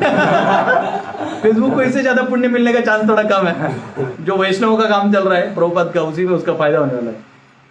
मैं तो मार्क ज़करबर्ग का और कहीं योनी तो उसका रखा भी नहीं होगा शायद। तो यज्ञ जो होता है ना, वो क्या होता है? यज्ञ हो विष्णु हो। आप विष्णु के सामने, क्योंकि वो बेटी किसकी है? वो बाप भी कन्यादान नहीं कर सकता। बेटी किसकी है? विष्णु की है। फिर पिता सेकेंडरी पिता हुए, माध्यम हुए उसके प्राकट्य का। तो जब आप विवाह करते हो तो आप ब्राह्मण को बोल के विष्णु के सामने उसके पिता से परमिशन लेके उन नियमों को बंधन में लेते हुए 7 फेरा लगा के आजीवन मैं इसका पालन करूंगा। ये शब्द बहुत हैवी है, क्योंकि उसके बाद उसके नखरे चालू होते हैं। उसको मालूम है तो मुझे संभालेगा। तो देखना जितने भी, ये आजकल हो गया है डाइवोर्स अलाउड है, पहले अलाउड नहीं था ना। डाइवोर्स ये वर्ड है ही नहीं हमारे शास्त्रों में किधर। पत्नी मतलब वो एक तो है तो मृत्यु वाला शरीर लेके चले जाएगी, अन्य तो घर पे बैठे रहेगी। लेकिन अनादर कभी नहीं होता था। ये आजकल दिखाते हैं कि घर पे मारा है, नहीं, इम्पॉसिबल है। मुझे एक बार मालूम, मैंने बहन को एक बार मारा था, मुझे इतना धोया था, उसने कोई बहन को मारा ही नहीं। बचपन में खेलते ना, वो कभी नहीं। हमारे घर में किसी भी सिस्टर्स को कोई नहीं मारता था। कितना नखरे करते लेकिन मारते नहीं थे, डांट देते थे लेकिन मारते नहीं थे। ये झूठा फैला हुआ चीज है। मीडिया का आदत होता है, छोटा सा होल लेके फाड़ फाड़ के बड़ा दिखा देते थे। 24 घंटा आदमी अंदर में डूब रहा है, अबे तू क्या कर रहा है? कुछ नहीं। Media is bogus way of learning things. Actually तो जैसे भी स्त्रियां हैं तो उनको जब आप संभालते हो एज अ पति, तो पति मतलब, पति वर्ड का मतलब होता है आश्रय देने वाला। क्या देने वाला? आश्रय देने वाला। पति का मतलब वो नहीं जो शादी हुआ, उससे पहले इन वन सेंस पति आश्रय देने वाला उसका पति पिता था, भाई था। अब एक्चुअल तुम ऑफिशियल पति हो, तो तुम्हारे कुछ अधिकार है जो उनको नहीं थे, लेकिन तुमको अलग से मिलेंगे। तुमको प्रजनन करने का अधिकार है जो बाकी लोगों को नहीं है। उसके बाद जो है इधर जो हो जाएंगे उसके पिता, पति के पिता वगैरह, वो ससुर, ये सब पिता के समान ही होंगे। वो सिर्फ स्विच ओवर हो जाता है, वो सेफ रहती है, और उसका रक्षण का दायित्व यहां होता है। तो मुझे ये यज्ञ की आशीर्वाद रूपी मिली हुई है, ये भाव से रखना है। तो प्रभु आपने जब तक मुझे सेवा करने का मौका दिया और आप इसको अच्छी गति दें, ये मैं आपके चरणों प्रार्थना करता हूं। और उसने मेरे लिए जो जो किया है उसको याद करके आपकी आंखों से आंसू आ सकते हैं, क्यों नहीं आए? जब अर्जुन का अभिमन्यु चला गया तो अभिमन्यु रो रहा था, और अभिमन्यु के बॉडी के सामने अर्जुन रो रहा था। ऐसे एक भक्त बोलते हैं कि अर्जुन रो के नीचे गीला हो रहा था, अर्जुन अभिमन्यु का छाती गीला हो रहा था पानी से अर्जुन के। लेकिन अर्जुन देख रहा है कि उसका बाल गीला हो रहा है। बोला ऐसे कैसे हो सकता है? साथ लगे, ऊपर देखा तो भगवान भी रो रहे थे। तो बोले प्रभु आप क्यों रो रहे? तो मेरा बेटा है। बोले नहीं 18 अध्याय बोलने के बाद भी तू रो रहा है इसलिए।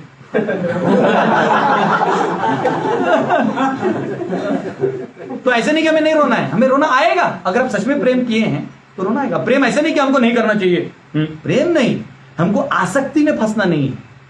हमको ये जानना चाहिए कि जीव का समय हो गया है तो हमें, लेकिन हमें दुख तो होगा ना, सेपरेशन फील होगा, कुछ दिन अच्छा भी नहीं लगेगा कि नहीं है। ये नहीं कि हरी बोल चलो क्रिकेट खेलते हैं, मेरी बीवी चली गई चलो नेक्स्ट एंजॉयमेंट, ऐसा नहीं होगा। ठीक है ना, ये फर्क होता है, बहुत सूक्ष्म है। अब तेरे को शादी के बाद ही पता चलेगा। ठीक है, तब तू इस लेक्चर पे क्लास पे देना। ठीक है, हरे कृष्णा। तो अभी हम लोग कहाँ थे? 2.15 खत्म हो गया ना।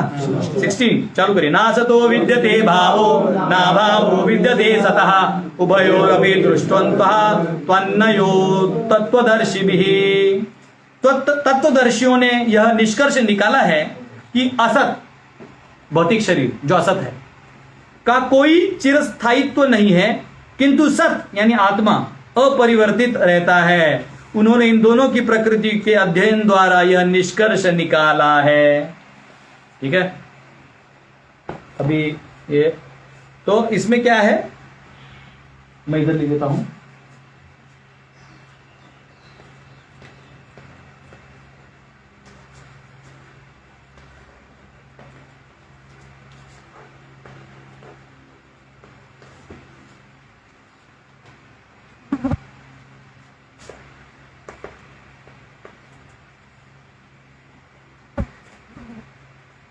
ये शब्दों का खेल है नहीं।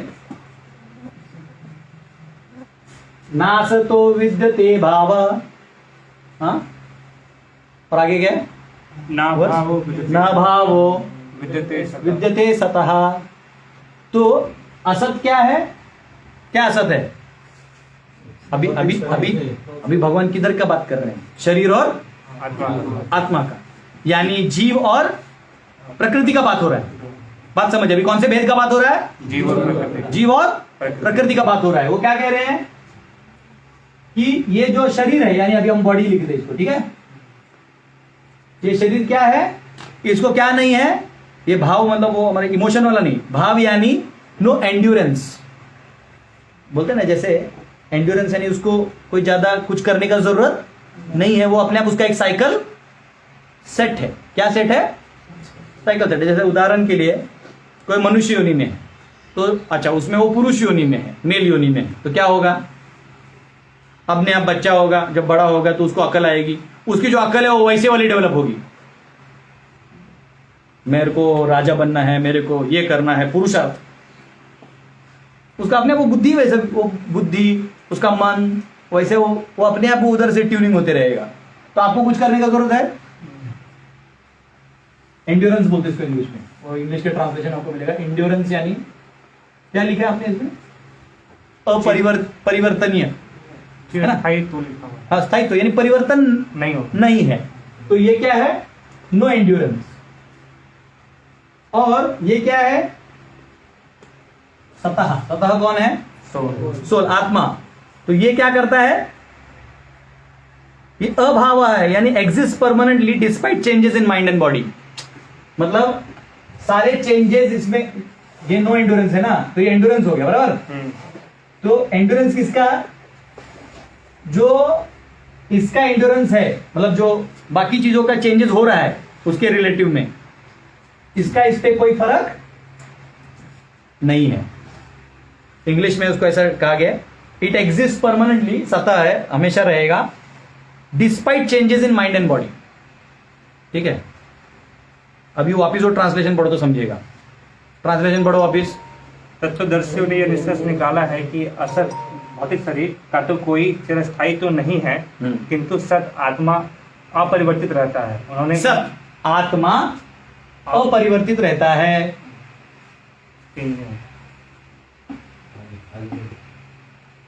ठीक है, इसको एंड्योरेंस तो नहीं बोल सकते, लेकिन एग्जिस्ट परमानेंटली लिख दो, ऐसे ये वर्ड डालना अच्छा नहीं।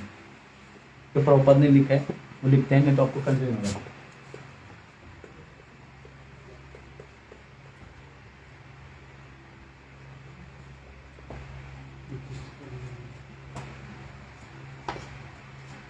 ठीक है, ये हमेशा रहता है।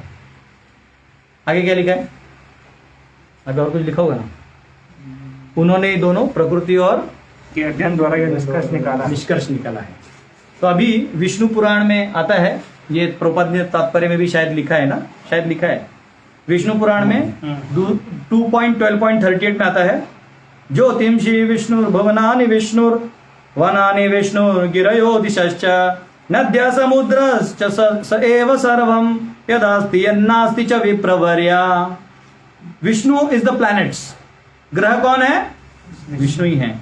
The worlds, the forest, the mountains, the directions, ये कौन है, विष्णु ही है। He is the rivers, oceans and everything which is conscious यद अस्ति, जो भी है वो कौन है, भगवान ही है। एंड अनकॉन्शियस, और जो नहीं है वो भी कौन है, भगवान ही है। वो सारा मैनिफेस्टेशन कहां से आ रहा है, भगवान से आ रहा है। विष्णु पुराण में प्रपद बीच में इसमें कोट करते हैं, यद अस्ति यद नास्ति। ठीक है, तो अब यहां पे क्या बात आता है, यहां पे एक और चीज है इंपॉर्टेंट।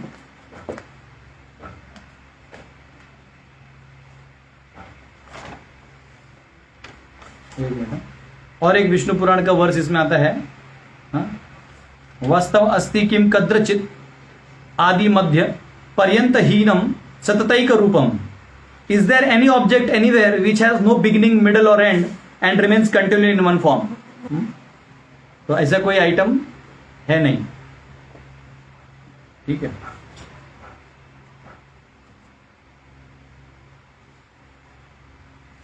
हाँ, तो ये क्या कह रहे हैं, ये बहुत बड़ा फिलोसफिकल पार्ट है, पर हम पहले ये ले लेते हैं। तो इसमें अभी एक भेद प्रभुपाद जी समझाते हैं तात्पर्य में, ये हटा देता हूं। ठीक है, प्रभुपाद जी भेद समझाते हैं कि जो जीव है, one self and the supreme, मतलब जीव और परमात्मा। ठीक है, ये अभी इधर भेद बता देते हैं क्योंकि आगे वाले श्लोक में ये सब आने वाला है, इसलिए प्रभुपाद जी इधर हमको वो इंफॉर्मेशन परपोर्ट में दे रहे हैं। वो बोलते हैं कि जीव जो है वो एनर्जी है, मतलब भगवान की शक्ति है, और भगवान क्या है, एनर्जेटिक है। हिंदी में क्या लिखा है देखो तो, शक्ति और शक्तिमान। शक्ति और शक्तिमान, आप इसको शक्ति और शक्तिमान लिख सकते हैं। ये सबऑर्डिनेट और सुपीरियर है। ये कौन है, सबऑर्डिनेट। हाँ, उसको उसमें क्या लिखा है हिंदी में, शक्तिमान को परम और शक्ति को गौण कहा जाता है। हाँ, ये गौण है और ये परम है। ये इंफीरियर नेचुरल सीक्वेंस और सुपर नेचुरल सीक्वेंस का है। इसको इंग्लिश वाला है लाइन में क्या लिखा है देखो,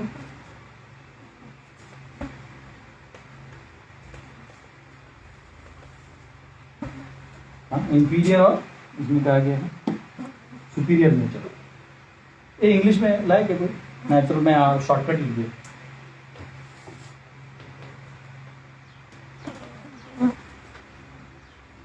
नेचर में ये दोनों क्या है, ये इंफीरियर और ये सुपीरियर, एक अधीन रहता है, एक पे। हाँ, ठीक है। तो ये आपको हम 7.5 में मिलेगा, ये 7.5 में क्या है, अपरेयामितस्तुन्यम प्रकृति विधि में पराम जीव भूत महाबाहु ये दम धारे दे जगत।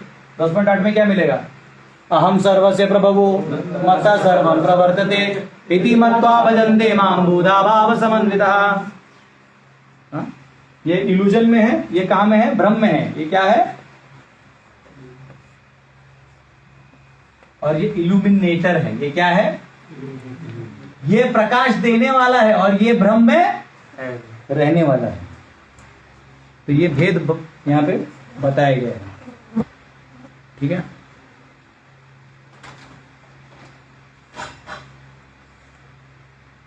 तो यहां पे और श्वेताश्वतर उपनिषद 2.15 भी कोट किया आचार्यों ने।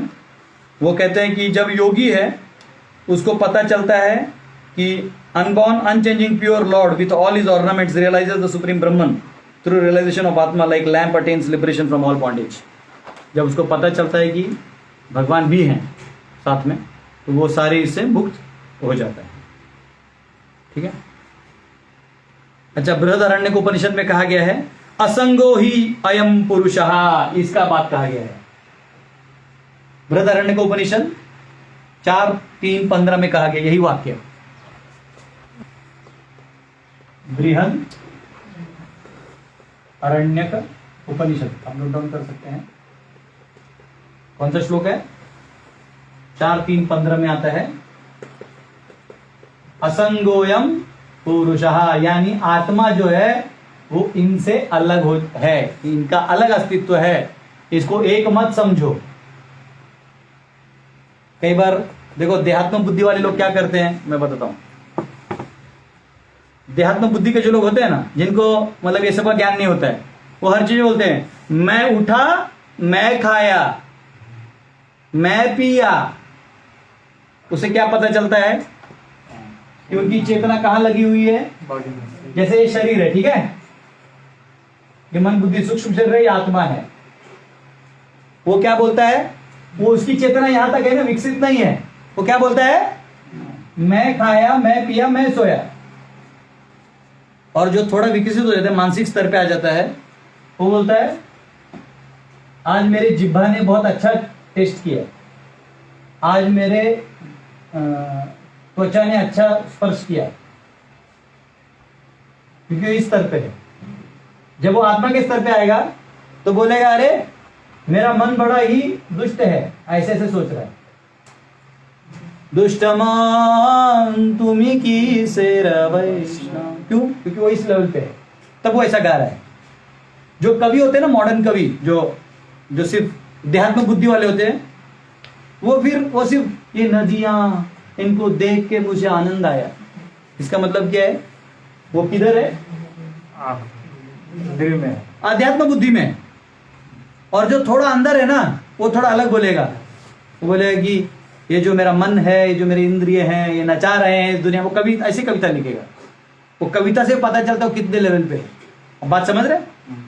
तो ये कहा गया है असंगोयम पुरुषः, आत्मा का इससे कोई लेना देना नहीं है। इनसे लेना देना नहीं मतलब वो एक नहीं है। तो यहां कौन सा भेद आ गया? जीव और प्रकृति। कौन सा भेद आ गया? नींद आ रहा है? उठक बेटा मारो, दो 3 मारो, 3 उठक बेटा। ये इसको आ रहा है 1 2। ऑनलाइन वाले भी जिनको नींद आ रहा है उठक बेटा मारो। फिलॉसफी नहीं सीखना है, अभी खत्म हो गया ये, ज्यादा नहीं। अभी तो और 3-4 श्लोक में फिलॉसफी है, फिर बाद में फिर सिर्फ आपके प्रैक्टिकल लाइफ एप्लीकेशन है, कर्म योग, ध्यान योग, ठीक है। ऐसा बोल के मैं और फिलॉसफी सिखा दूंगा। तो आत्मा और इसका कनेक्शन अलग है, ये इधर बताया गया है, ठीक है। 17 खोलिए। अविनाशी तो तद्विद्धि येन सर्वमिदं ततम् विनाशम अव्ययस्यास्य न कश्चित् कर्तुमर्हति। जो सारे शरीर में व्याप्त है उसे ही तुम अविनाशी समझो, उस अव्यय आत्मा को नष्ट करने में कोई भी समर्थ नहीं है। इस आत्मा को तुम नष्ट नहीं कर सकते। तो यहां पे कहा गया है कि जो सारे शरीर में फैला हुआ है, मैं इसको पोच देता हूं, जिसको निकालने कुछ लोग क्लिक कर लीजिए, क्लिक है जी फैला।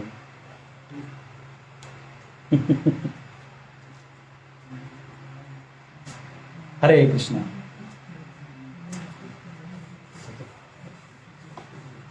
वो क्या कह रहे हैं? जैसे कोई व्यक्ति है,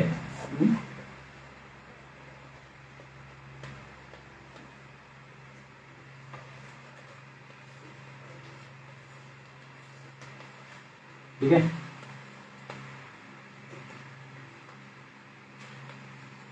ये व्यक्ति जो है, ये अगर कोई दवाई खा ले, क्या खा ले? दवाई।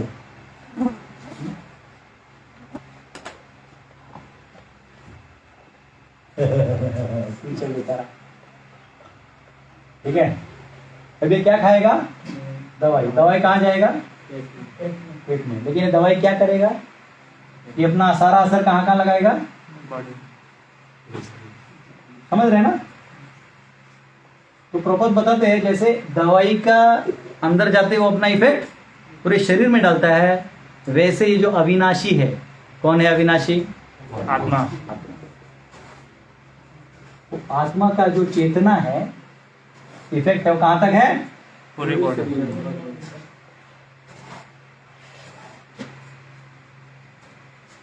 और इस चेतना के वजह से इसके जो अब ये स्पर्श और ये सब देखा था ना हमने, इंद्र और इंद्र, इसके वजह से एक्टिव है, नहीं तो क्यों होगा? बात समझ रहे हैं? तो इसलिए डेड बॉडी जब उसका आत्मा निकल जाता है तो फिर उसे कुछ नहीं होता। आप उसको हाथ लगाओ, कुछ होता है उसको? हाँ, वो डेड बॉडी, उसका आंख ऐसा खुला है तो आप उसके आंख से पता, आपको देख ही नहीं रहे। लेकिन जो जीवित है वो ऐसा देखता समझता है, क्यों देख रहा है, ऐसा क्यों देखा है? हाँ? जैसे प्रोफेसर लोग होते हैं ना, वो ऐसा देखते हैं, चश्मा से रहता है, ऐसा देखते हैं, मतलब अपने को ज्यादा शाना समझते हैं। हाँ?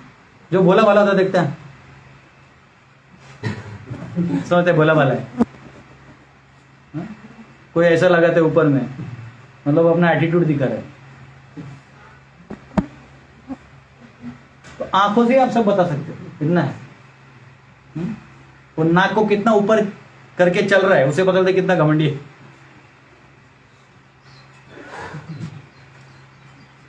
तो ये सारा साइंस है। तो ये कहां से आता है? ये सोल है, तब तक ये एक्सपीरियंसेस होंगे। आप में से कोई डेड बॉडी को गले लगाएगा?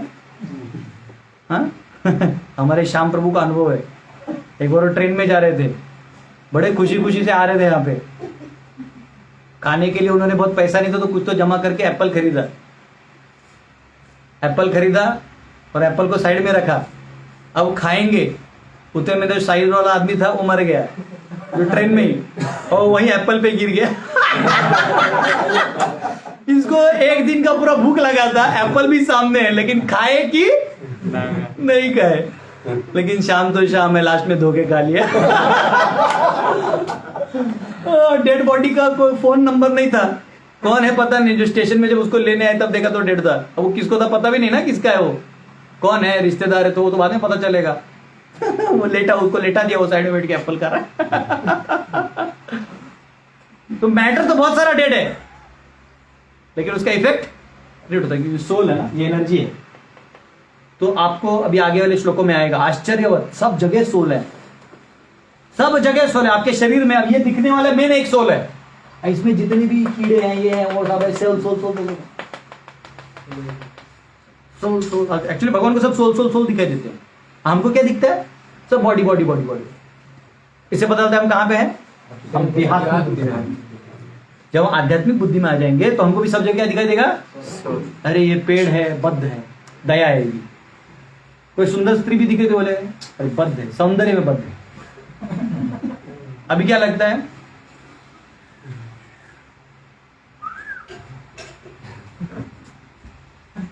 लेकिन तब क्या हो जाएगा ज्ञान आने के बाद? दया आएगा, बद्ध। ठीक है, तो ये फर्क है। तो यहां वो कह रहे हैं कि जैसे दवाई खाने पर वो दवाई का असर होता है, वैसे ही चेतना क्या करती है, वो सारी जगह पसरती है। और इस दवाई को दबाने के लिए आप दूसरा दवाई खा सकते हो। गलती से आपने ऐसा कोई दवाई खा ली जो नहीं चाहिए था, तो उसका दूसरा दवाई भी आता है, तो इसका मतलब इसको आप नाश कर सकते हो, बराबर कि नहीं? लेकिन इसको नहीं कर सकते। अविनाशी क्या है ये? अविनाशी, ऑल परवेसिव, सब जगह है। ये न इदम, क्या आगे पढ़ो, अविनाशी तो तद्विद्धि, आगे पढ़ो। येन सर्वम इदम ततम, ये न सर्वम इदम ततम, ततम, सब जगह है। ठीक है, इसका साइज बताया गया है आत्मा का, कितना बताया गया है? 1000 ये अब आप बोलोगे नहीं प्रभु जी लेकिन माइक्रोस्कोप में दिखना चाहिए, तो नहीं, ये नहीं दिखेगा। उसका कारण है, क्योंकि ये जैसे ये आंख है ना आपका, तो आंख से ये मैटर का बना हुआ है। किससे बना हुआ है? मैटर। तो मैटर से आप मैटर ही देख सकते हो। मेरा आंख पृथ्वी से बना हुआ है, बराबर। अब इन आंख से मैं सिर्फ मैं अर्थ और वाटर और फायर देख सकता हूं, एयर और ईथर नहीं देख सकता, क्योंकि ये जो बाहर वाला कोश है इसको अन्नमय कोश कहते हैं। अन्नमय कोश पृथ्वी, अग्नि और इससे बना होता है, जल, वायु और आकाश से प्राण बना होता है, प्राणमय कोश। तो अगर आपको वो जानना है तो आपको प्राण का वैल्यू जानेंगे तो प्राणमय कोश दिखेगा। अगर आपको प्राणमय कोश जानना है तो आप क्या कर सकते हैं, ऐसे लेट जाइए बेड पे, और शरीर को ढीला छोड़ देगा और सांस को रोक के रखिए ऐसा। आपको देखिए धक धक धक धक, पूरा आपको ऐसा लगेगा कहाँ क्या क्या बह रहा है। थोड़ा थोड़ा टाइम के बाद आपको अंदाज आने लगेगा, तो ये पता चलता है। और उसके बाद मन को रोक के रखिए तो आपको मन का वेग पता चलेगा, कैसा भड़कता है। हाँ, एक हमारे कोई स्टूडेंट है, वो बता रहे थे उनके पापा विपासना केंद्र गए थे और 10 दिन विपासना केंद्र में ना आपको मौन रखते हैं, चुप, बोलने का ही नहीं 10 दिन। अब उनका बिना नमक वाला और वो सब खाने का उबला वाला, अरे एड़ा हो जाएगा ना आदमी। तो बोले पापा जब 10 दिन बाद घर आए तो सब पे चिल्ला रहे थे, क्या हो तुम लोग, कुछ समझ नहीं आ रहे हो। पापा बोले आप इतना पहले नहीं थे गर्म, आपको तो विपासना के बाद ठंडा होना चाहिए था। बोले यार उधर बहुत ज्यादा ठंडा कर दिया उन्होंने। तो क्या होता है, मन को दबाओगे भी आर्टिफिशियली तो भी वो क्या करे, बाहर निकलते ही भक भक करके फूट जाएगा। एक बार हमारे ब्रह्मचर्य आश्रम में हमारे प्रेसिडेंट ने रूल बना दिया था, ये बहुत पहले की बात है, कोई भी स्वीट नहीं खाएगा, मिठाई नहीं खाएगा कोई ब्रह्मचारी। अब रूल लग गया, अब कोई खाए तो भी बुरी नजर से देखते थे लोग। तो 1 महीना हो गया, सब ब्रह्मचारी अंदर से नाराज थे। मिठाई सामने जा रहा लेकिन खा नहीं सकते। संडे फिस्ट में कांग्रीगेशन बोलता था लीजिए ना थोड़ा सा, हाँ। मिठाई नहीं खाई, मिठाई नहीं खाई। फिर क्या हुआ, एक बहुत रिच डोनर थे जिनको हमारे प्रेसिडेंट कभी वो नहीं बोलते थे, क्योंकि वो उनके भी गुरुजी के पहचान वाले थे, मतलब बहुत सीनियर थे, उनको उल्टा जवाब नहीं दे सकते थे। वो बोले मैंने सबके लिए मिठाई लाया है और मैं सबको अपने हाथों से खिलाना चाहता हूँ। अब प्रेसिडेंट मना कैसे करेंगे, तो उन्होंने बोला कि सब लोग लीजिए क्योंकि नहीं तो अपमान हो जाएगा। तो जाते ही लोग बोले 1-1 नहीं 20-20 पीस दो। तो डोनर भी सोचा कि क्या है, क्या हमारे साधुओं को खाना नहीं मिलता है। तो किसी ने उनको बताया ऐसा नहीं है, 1 महीना से बंद है। तो सब अपना कोटा फुल कर रहे हैं। ब्राह्मण भोजन प्रिय, अगर कोई बहुत ज्यादा खा रहे तो इसका मतलब ब्राह्मण है, याद रखना। जस्टिफिकेशन। तो मन को रोकोगे तो मन का वेग समझ में आएगा, और आत्मा को हम रोक नहीं सकते। लेकिन मन को रोकने के लिए मन के लेवल पे काम करना होगा। आप शरीर से मन को नहीं रोक सकते, आप बात समझ रहे हो। तो देखने के लिए भी इससे आप भौतिक शरीर देख सकते हो और इससे आप प्राणवायु शरीर देख सकते हो। देखने का आदमी उधर है, इससे नहीं देख सकते। तो लोग बोलते ना कहां है आत्मा, दिखा दिखा। अरे भैया आएगा भी तो नहीं दिखेगा। तो अब ये जो साइज है आप बोलोगे नहीं हमारे पास तो 10⁻⁹ 10⁻12 माइक्रो में हम देख सकते हैं, नैनो में देख सकते हैं हम। अभी हमारा कैमरा इतना जूम होता है। अरे कैमरा जूम होता है घंटू, ये लेवल थोड़ी जूम होता है तुम्हारा। ये जूम करो, इसके लिए योग करना होगा, सुबह उठना होगा 4 बजे, साइंटिस्ट उठते 10 बजे, कैसे होगा। तो ये 1/10,000 टिप ऑफ हेयर, इसके 2 श्लोक हैं, पढ़िए तो क्या क्या है। बालाग्र शतभागस्य शतकल्पितस्य च भागो जीव सविज्ञेयः स चानन्दाय कल्पते। हाँ, कि जो आपका बाल का अग्रभाग है उसको 100 को डिवाइड करिए, उसको भी 100 से डिवाइड करिए, तो मतलब 1/10,000 टिप ऑफ हेयर। जो आपका बाल का टिप है ना, उसका 1/10,000 पार्ट होगा, उतने साइज का सोल है। सुपर सोल कितने साइज का है? अत्यतिष्ठत दशांगुलम। कितना है? पुरुष एवेदगम सर्वम यद भूतम यच्च भव्यम। कितना है वो? 8 उंगली, 8 फिंगर्स। कितना है? अब आप बोलोगे 8 है तो दिखना चाहिए फोटो में। इसको फिर भी देख लोगे योग से, इसको और भी ज्यादा देना पड़ेगा, क्योंकि ये कृपा नहीं होगी तो दिखाएंगे भी नहीं। हाँ बोलिए। वो जी जैसे पढ़ रहे थे तो उसमें आया कि मतलब वो मुद्गल जैसी से भी बात करते हैं तो अंगूठे के पोर के बराबर निकल। हाँ, आत्मा ना। हाँ, वो कैसा है, ये अगर आप देखोगे भी तो बेसिकली ये एलोगोरिकल नहीं है, ये है साइज। एक्चुअली लाइट की तरह है। जो सूर्य है ना, और सूर्य भगवान कितने बड़े होंगे, लेकिन वो लाइट इतना है तो हमको इतना बड़ा दिखता है। आप समझ रहे हो ना। तो वैसे क्या है कि वो कितना दिखता है उसके ऊपर है, तो वो दिखते वक्त ऐसा भी दिख सकता है। कभी जैसा शिशुपाल का आता है वर्णन, जब शिशुपाल को मार दिया तो वो ज्योति अंदर गई, ऐसा कोई दिक्कत नहीं, थोड़ा थोड़ा दिखना भी चाहिए ना। तो फिर अच्छा, ये और एक श्लोक है, केशाग्र शतभागस्य शब्दांश सदृशात्मकः जीव सूक्ष्म स्वरूपोयम संख्यालितो ही चित्कणः। इसका रेफरेंस कहीं मिला नहीं है, लेकिन चैतन्य चरितामृत के मध्य में 19वें अध्याय के 140वें श्लोक में इसका रेफरेंस है। उपनिषद में कहीं ना कहीं होगा, अभी हमारे पढ़ाई में आ सकता है, लेकिन प्रभुपाद ने नहीं लिखा और मैंने आचार्य का भी देखा तो उसमें मिला नहीं। ठीक है, तो अब ये छोटा सा जो आत्मा है ये सारे शरीर को ऑपरेट करता है। तो इसलिए प्रभुपाद बोलते हैं material body minus consciousness is equal to dead body. चेतना कहां से होती है? यहां से। ये निकल गया तो डेड बॉडी। फिर मुंडक उपनिषद में आता है ये एशो अनुरात्मा चेतसा वेदितव्यो यस्मिन पाना पंचधा। ये Prabhupada soul is atomic in size and pursued by perfect intelligence. Soul कैसा है? एटॉमिक साइज में है और वो दिखता नहीं आपको। The atomic soul is floating on 5 kinds of air. ये 5 वायु, हम लोग जब 13वां अध्याय पढ़ेंगे तो इसको और डिटेल में पढ़ेंगे। 5 वायु होते हैं। कौन से वायु होते हैं? देखो प्राण वायु ऐसे जाता है, मैंने डायग्राम बनाना भूल गया। प्राण वायु यहां से यहां जाके यहां था, बराबर। दूसरा क्या है? अपान। अपान। अपान कौन सा था? नीचे वाला। नीचे अपान यहां से नीचे का। दूसरा है ज्ञान। व्यान समान उदान। ये एक्चुअली यहां से कुछ जाने वाला, यहां से जाने वाला कुछ है, वो बनाएंगे हम लोग बाद में डायग्राम। उसके ऊपर ये आत्मा फ्लोट होता है, समझा? प्राण वायु पे आत्मा, ये सब पंचवायु पे आत्मा फ्लोट होता है। वो श्लोका शीट है क्या? श्लोका शीट। एक बार शंकराचार्य को किसी ने पूछा आप कौन हो? जैसे एक बार सोक्रेट्स को पूछे किसी ने। सोक्रेट्स को एक आदमी मारने आया था। सोक्रेट्स फिलोसफर थे बहुत बड़े वेस्टर्न। मारने आया तो सोक्रेट्स बोला, वो बोला मैं तुझे मार दूंगा। बोले क्या बात कर रहे हो, तुमने मुझे देखा? बोला देखा मतलब क्या? नहीं तुमने मुझे देखा है क्या? बोलते हाँ तू तो है। अरे नहीं ये तो मेरा शरीर है, मुझे देखा क्या? तो ये एड़े हो गया। बोलते अरे किसको मारने आए, मैं लूटने आई किसको है?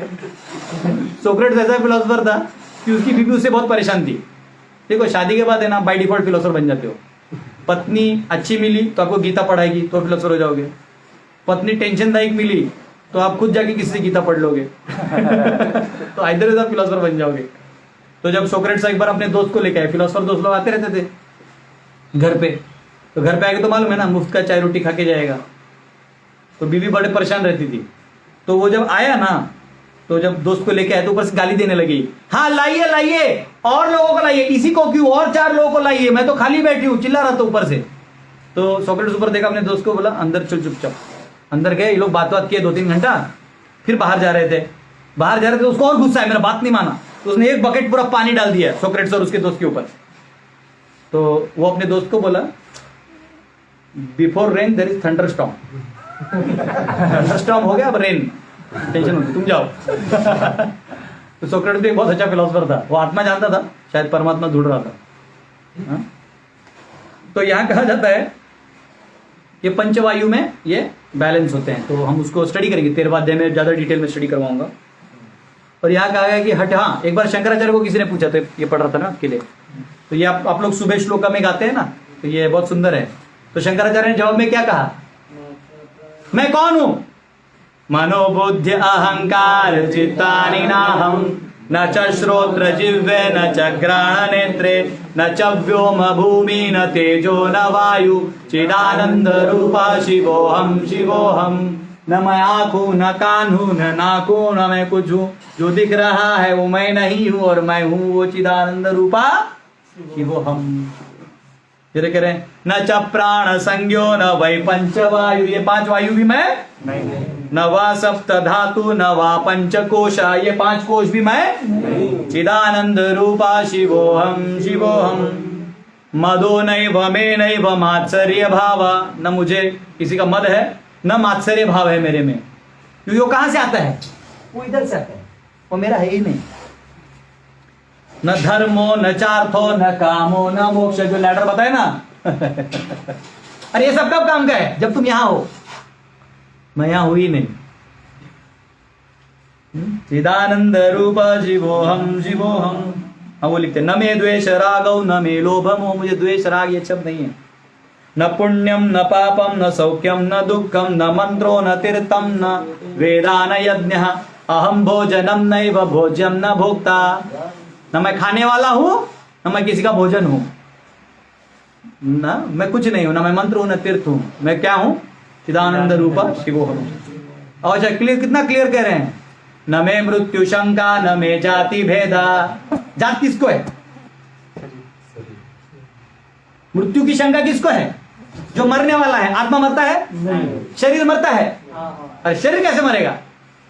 जो मरा हुआ नासते विद्यतो भावः। अरे कहां मर रहा है? मरा कौन?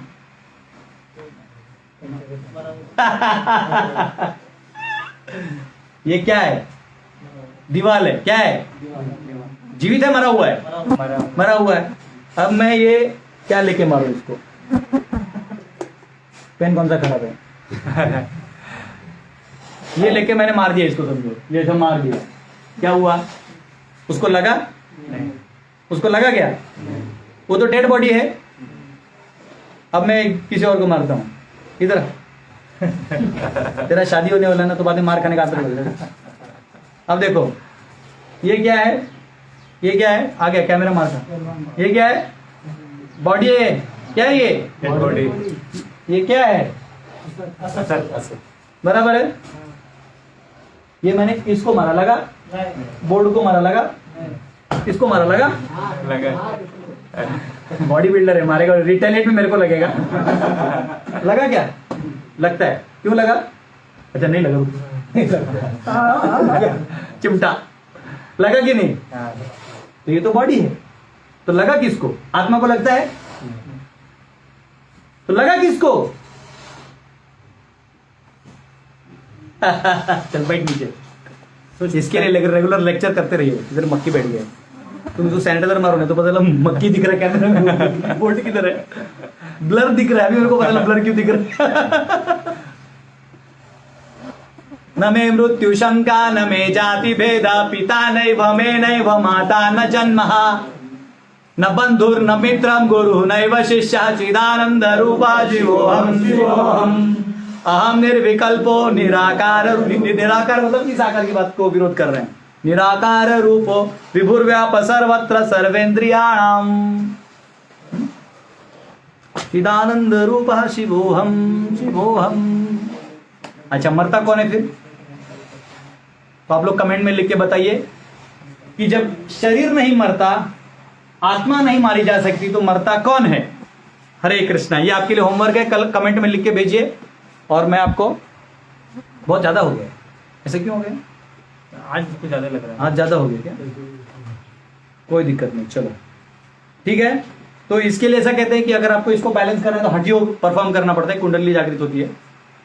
तो हम 13 अध्याय में पढ़ेंगे। Scientist can't measure soul. तो साइंटिस्ट जो है वो सोल को देख नहीं पाते, समझ नहीं पाते, तो डिनाई करते हैं, वो मानते नहीं कि सोल है। तो इसलिए जनरली क्रिश्चियन लोग ज्यादा करके साइंस को मानते हैं। तो वो लोग क्या करते हैं, ये सब प्राणियों को खा लो क्योंकि उसमें सोल नहीं है।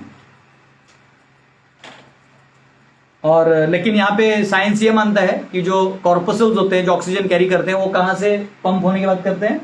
हार्ट से। तो from the region of heart वो बनता है। तो उनको ये पता नहीं कि वहां से ऐसा क्यों होता है। ये रीजन उनको अभी तक उनका लॉजिक में नहीं है। बहुत लोग बोलते हैं कि सोल जो यहाँ पे है। हाँ, ये बहुत अच्छा सवाल पूछा है हमारे एक स्टूडेंट ने। वो कह रहे हैं कि बहुत लोग का कहना, वो मैं एक्चुअली आगे आने वाला था पर बता देता हूँ। कुछ लोगों को कहना है कि आत्मा यहाँ है, आगे वाले श्लोकों में आएगा आत्मा कहाँ है? हृदय के एरिया में है। तो कुछ लोग बोलते हैं आत्मा यहाँ है। इसका एक सिंपल लॉजिक है, जब आपको भूख लगता है तो आप क्या बोलते हो? मुझे भूख लगी है। आप बोलते क्या? मुझे भूख लगी है। जब आप किसी से गुस्सा होते हो, ए मुझे मार, मुझे मार, ए दम तो मुझे मार, हम इधर हैं, मुझे मार, ऐसा करते क्या? तो उससे पता चलता है हम किधर हैं। अपने आप हाथ जाते देखो। हम किसी को बोलते हैं आत्मीयता दिखाते हैं, हम ऐसे बोलते क्या? तो प्रभु जी उसमें एक लॉजिक देते वो लोग, हाँ, कि जैसे हार्ट को हम लोग निकाल लेते हैं तो फिर भी हम लोग जिंदा रहते हैं, लेकिन यहाँ पे अगर छेद कर देते हैं। सॉरी, बाजीराव वो कोण होतं रे विशालगड आडून ठेवलेला? बाजी प्रभु देशपांडे। तो बाजी प्रभु देशपांडे जब लड़ रहे थे अकेले, उन्होंने मुंडी कटने के बाद 300 वॉरियर्स को मारा था। बाबा दीप सिंह जी हैं। हाँ, सरदारों में भी बाबा दीप सिंह थे जो कटने के बाद भी लड़ रहे थे। या बोल, और भी हिस्ट्री पढ़ो करके। इधर भी आत्मा को मत घुसाओ। और दूसरा बात बताता हूँ, आत्मा जो है ना, एक याद चीज रखना कि मैं ये समझ नहीं, ये प्राणवायु के फाउंटेन में है। कहाँ है वो जो 5 वायु उनके फाउंटेन में है। अगर ये कट भी गया ना तो यहाँ एक हाथ में भी बच सकते हो। इसलिए कभी कभी हाथ छटकता है कि टूट भी जाता है ना, रिमोट कंट्रोल रहता है, समझ रहे हो। तो प्राणवायु कहीं भी ले सकते हो। जो किक फाइटर्स होते हैं ना, वो ऐसे लेते हैं, कर दौड़ कर गिरता है। अब टेक्निकली देखा गया तो ये 500 ग्राम का हाथ है, धाई करके कैसे कर दिया उसको, इतना ही कर दे, ऐसा करते हैं, कर गिरता है कैसे, क्योंकि वो उतना प्राणवायु को यहां लेके आता है। उस समय उसका हाथ काट दोगे तो मर जाएगा। प्राणवायु को आप वो भी कर सकते हो, प्राणवायु जो सोल है उसका जहां एनर्जी लेके वहां ज्यादा उसको वहां कॉन्सेंट्रेट कर सकते हो। ये बहुत अलग साइंस है, सबको नहीं आता है। इसलिए योगी लोग क्या करते हैं, ध्यान करते हैं तो सारी कुंडली जागृत कर देते हैं, सोल को और प्राणवायु को कहां लेके जाते हैं, आत्मा के साथ ब्रह्मरंध्र होता है यहाँ सर पे, उसको फाड़ के फट करके निकालते हैं उत्तरायण के समय, क्षणमासा उत्तरायणम, तो निकाल देते हैं, तभी वो चले जाता है। तभी ऑप्शन रहता है ब्रह्म ज्योति परमात्मा कहीं भी जा सकता है। वो हम 8वें अध्याय में देखेंगे, चिंता मत करो, ठीक है। तो ये एग्जाम्पल यहाँ दिया है। फिर तो ऐसे यहाँ प्रभा जी समझाते हैं, जैसे सनशाइन होता है, सूर्य का प्रकाश होता है, उसमें किरण होते हैं, उसमें आपको पार्टिकल्स दिखते हैं, वैसे इस पूरे ब्रह्म ज्योति में यानी भगवान का प्रभा जो कहा गया है, यस्य प्रभा प्रभवतो जगदंड कोटिष्वशेष वसुधादि विभूति भिन्नम तद्ब्रह्म निष्कलम अनंतम अशेष भूतम गोविंदमादि पुरुषम तमहम भजामि। तो भगवान का जो प्रभा है उसमें असंख्य जीव है। कितने? असंख्य, आप गिन नहीं सकते। जैसे हमारा सूर्य किरण आता है ना, अंधेरा खिड़की खोल दे तो कैसे दिखता है, धूल का कण, असंख्य जीव है। और सब जगह, ये सब जगह है, देवी देवता के लोक में, यहाँ है वहां है, सब जगह है। तो कोई बोलेगा कि ब्रह्मांड तो ऐसा है, गोल है और ऊपर से बहुत सारे लेयर्स हैं, अंदर में होल है, तो ये पार कैसे करेगा। तो इसलिए भगवान आगे वाले श्लोकों में बोलने वाले हैं कि उसका इस मैटर से कोई लेना देना नहीं, असंगोयम, ये जो है असंग है, उसके साथ कनेक्शन नहीं है उसका, तो ट्रांसेंड है। कुछ लोग बोलते हैं कि आत्मा है, इसका प्रूफ देने के लिए बोलते हैं कि एक बार कांच में एक आदमी को रख दिया था मरते हुए, जो मरने वाला था, और बोले कांच का टुकड़ा फूट गया, ठुप, आत्मा निकल गया। अबे मूर्ख, जो हमारे इलेक्ट्रोमैग्नेटिक वेव्स आते हैं, जो हम जिससे फोन कॉल करते हैं, वो दरवाजा जब बंद रहेगा, कांच बंद रहेगा तो भी अंदर में फोन आता है ना, वो वेव्स ऐसी घुस जाता है, आत्मा को फोड़ के जाने की क्या जरूरत है, वो ट्रांसिएंट है, वैसे निकल जाएगा। बात समझ रहे हो। तो ये फालतू में कोई नया जो बना देगा, आत्मा है, देखा हमने कांच फूटते हुए देखा, अरे क्या बालिश एग्जाम्पल है वो। तो यहां कहते हैं वेदांत सूत्र में गुणात वा अलोकवन 2.3.26 में, the soul is pervasive like light. आत्मा कैसा है, लाइट की तरह परवेजिव है।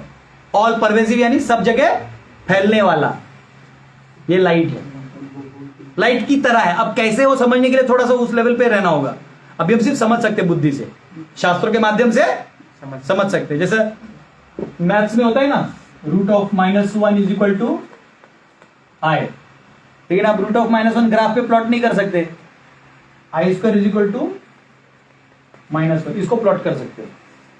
और इसी पे आपके बहुत सारे जो लैपटॉप चलते हैं ना, इसी कॉम्प्लेक्स नंबर के थ्योरी के एल्गोरिथम्स पे चलते हैं, जो कनेक्शन बनते, सर्किट्स बनते हैं, इसी पे बनते हैं। तो पहले आप एज्यूम कर लो, फिर भी आ जाएगा। अगर आप सोल नहीं भी मानते हो तो क्या कर लो, एज्यूम कर लो, क्या दिक्कत है। अगर आप इनिशियली नहीं भी मान सकते, थोड़ा एज्यूम कर लो, आपके सारे प्रॉब्लम छूट जाते हैं। ऐसा फिर वही वापिस यही चीज 13.34 में आया। खोलो तो 13.34, उसमें कहा है यथा प्रकाशयति एकः one sun lights up the whole world, है ना। 13:34 खोलो तो। यथा प्रकाश एकः लोकम यम रवि क्षेत्रम क्षेत्रे तथा चित्तस्नम प्रकाश। अर्थ पढ़िए तो जोर से। हे भरतपुत्र, जिस प्रकार से अकेले इस सारे ब्रह्मांड को प्रकाशित करता है, उसी प्रकार शरीर के भीतर स्थित एक आत्मा सारे शरीर को चेतना से प्रकाशित करता है। अरे तो नहीं हुआ, 17 श्लोक हुआ, टाइम खत्म हो गया। अभी मैं 1 मिनट में और लेता हूँ, यही श्लोक कम से कम खत्म कर लेता हूँ। फिर वही चीज आएगा श्रीमद् भागवतम के 11वें स्कंद के 16वें अध्याय के 11वें श्लोक में, सूक्ष्माणाम अपि अहम जीवः, of small things I am जीव। श्वेताक्षर उपनिषद 5.8, आराग्र मात्रो ही अपरोपि दृष्टः, soul is in the size of tip of spoke. Spoke होता है ना, किसी भी उसका टिप जो होता है वो, मतलब एंड पॉइंट जो होता है उतना। सर्वमिदम goes to different bodies all over universe. और श्रीमद् भागवतम के 11वें स्कंद के 9वें अध्याय के 20वें श्लोक में लिखा है कि 3 मोड्स फ्रॉम सूत्र महत तत्व, the universe resting within महत तत्व and due to its potency living entities undergo material existence. ये महत तत्व के कारण जीव जो है उसमें जाते हैं। तो देखिए महत तत्व तब होता है जब प्रकृति और जीव मिला के होता है, उसको बोलते हैं महत तत्व। अगर जीव हटा दीजिए तो उसको महत तत्व आप नहीं कह सकते, ठीक है। तो ये रहा, तो हम तो इधर ही पहुंचे हैं, कैसे होगा जी। कितना श्लोक है भैया, कौन सा था? 18? हाँ 17 17 था। हरे कृष्णा ऑनलाइन दर्शकों, अरे मक्खी कुछ करो, आधा टाइम तो लोग मक्खी देख रहा होगा, माफ करिएगा, थोड़ा नया कंस्ट्रक्शन है इसलिए थोड़ा ह्यूमिड है। तो आप सबका बहुत बहुत धन्यवाद, आप लोग रेगुलर सुनते हैं, प्लीज सुनते रहिए, क्योंकि अभी ये फिलॉसफी मुझे लगता है बस और 4-5 श्लोक तक आएगा और एक सेशन और फिलॉसफी आएगा, फिर बहुत सारे प्रैक्टिकल लाइफ एप्लीकेशंस हैं जो हमें सीखने को मिलने वाले हैं। तो प्लीज आप सब पढ़ते रहिएगा। और इसका जो एग्जाम होगा वो आपको शेड्यूल भेज दिया गया है, आपका रजिस्ट्रेशन नंबर भी आपको मिल जाएगा एग्जाम के लिए। और 100 क्वेश्चन होंगे ABCD टाइप, चैप्टर 1 to 6, और ओपन बुक होगा, लाइक वर्स नंबर लिखा होगा उसमें कि वर्स नंबर ये और क्वेश्चन ABCD टाइप होगा। तो आपको बहुत आसान जाएगा एग्जाम लिखना। आपको 100 में से 95 मिलना ही चाहिए, 5 में मिलने नहीं दूंगा। हरे कृष्ण। श्रील प्रभुपाद की जय।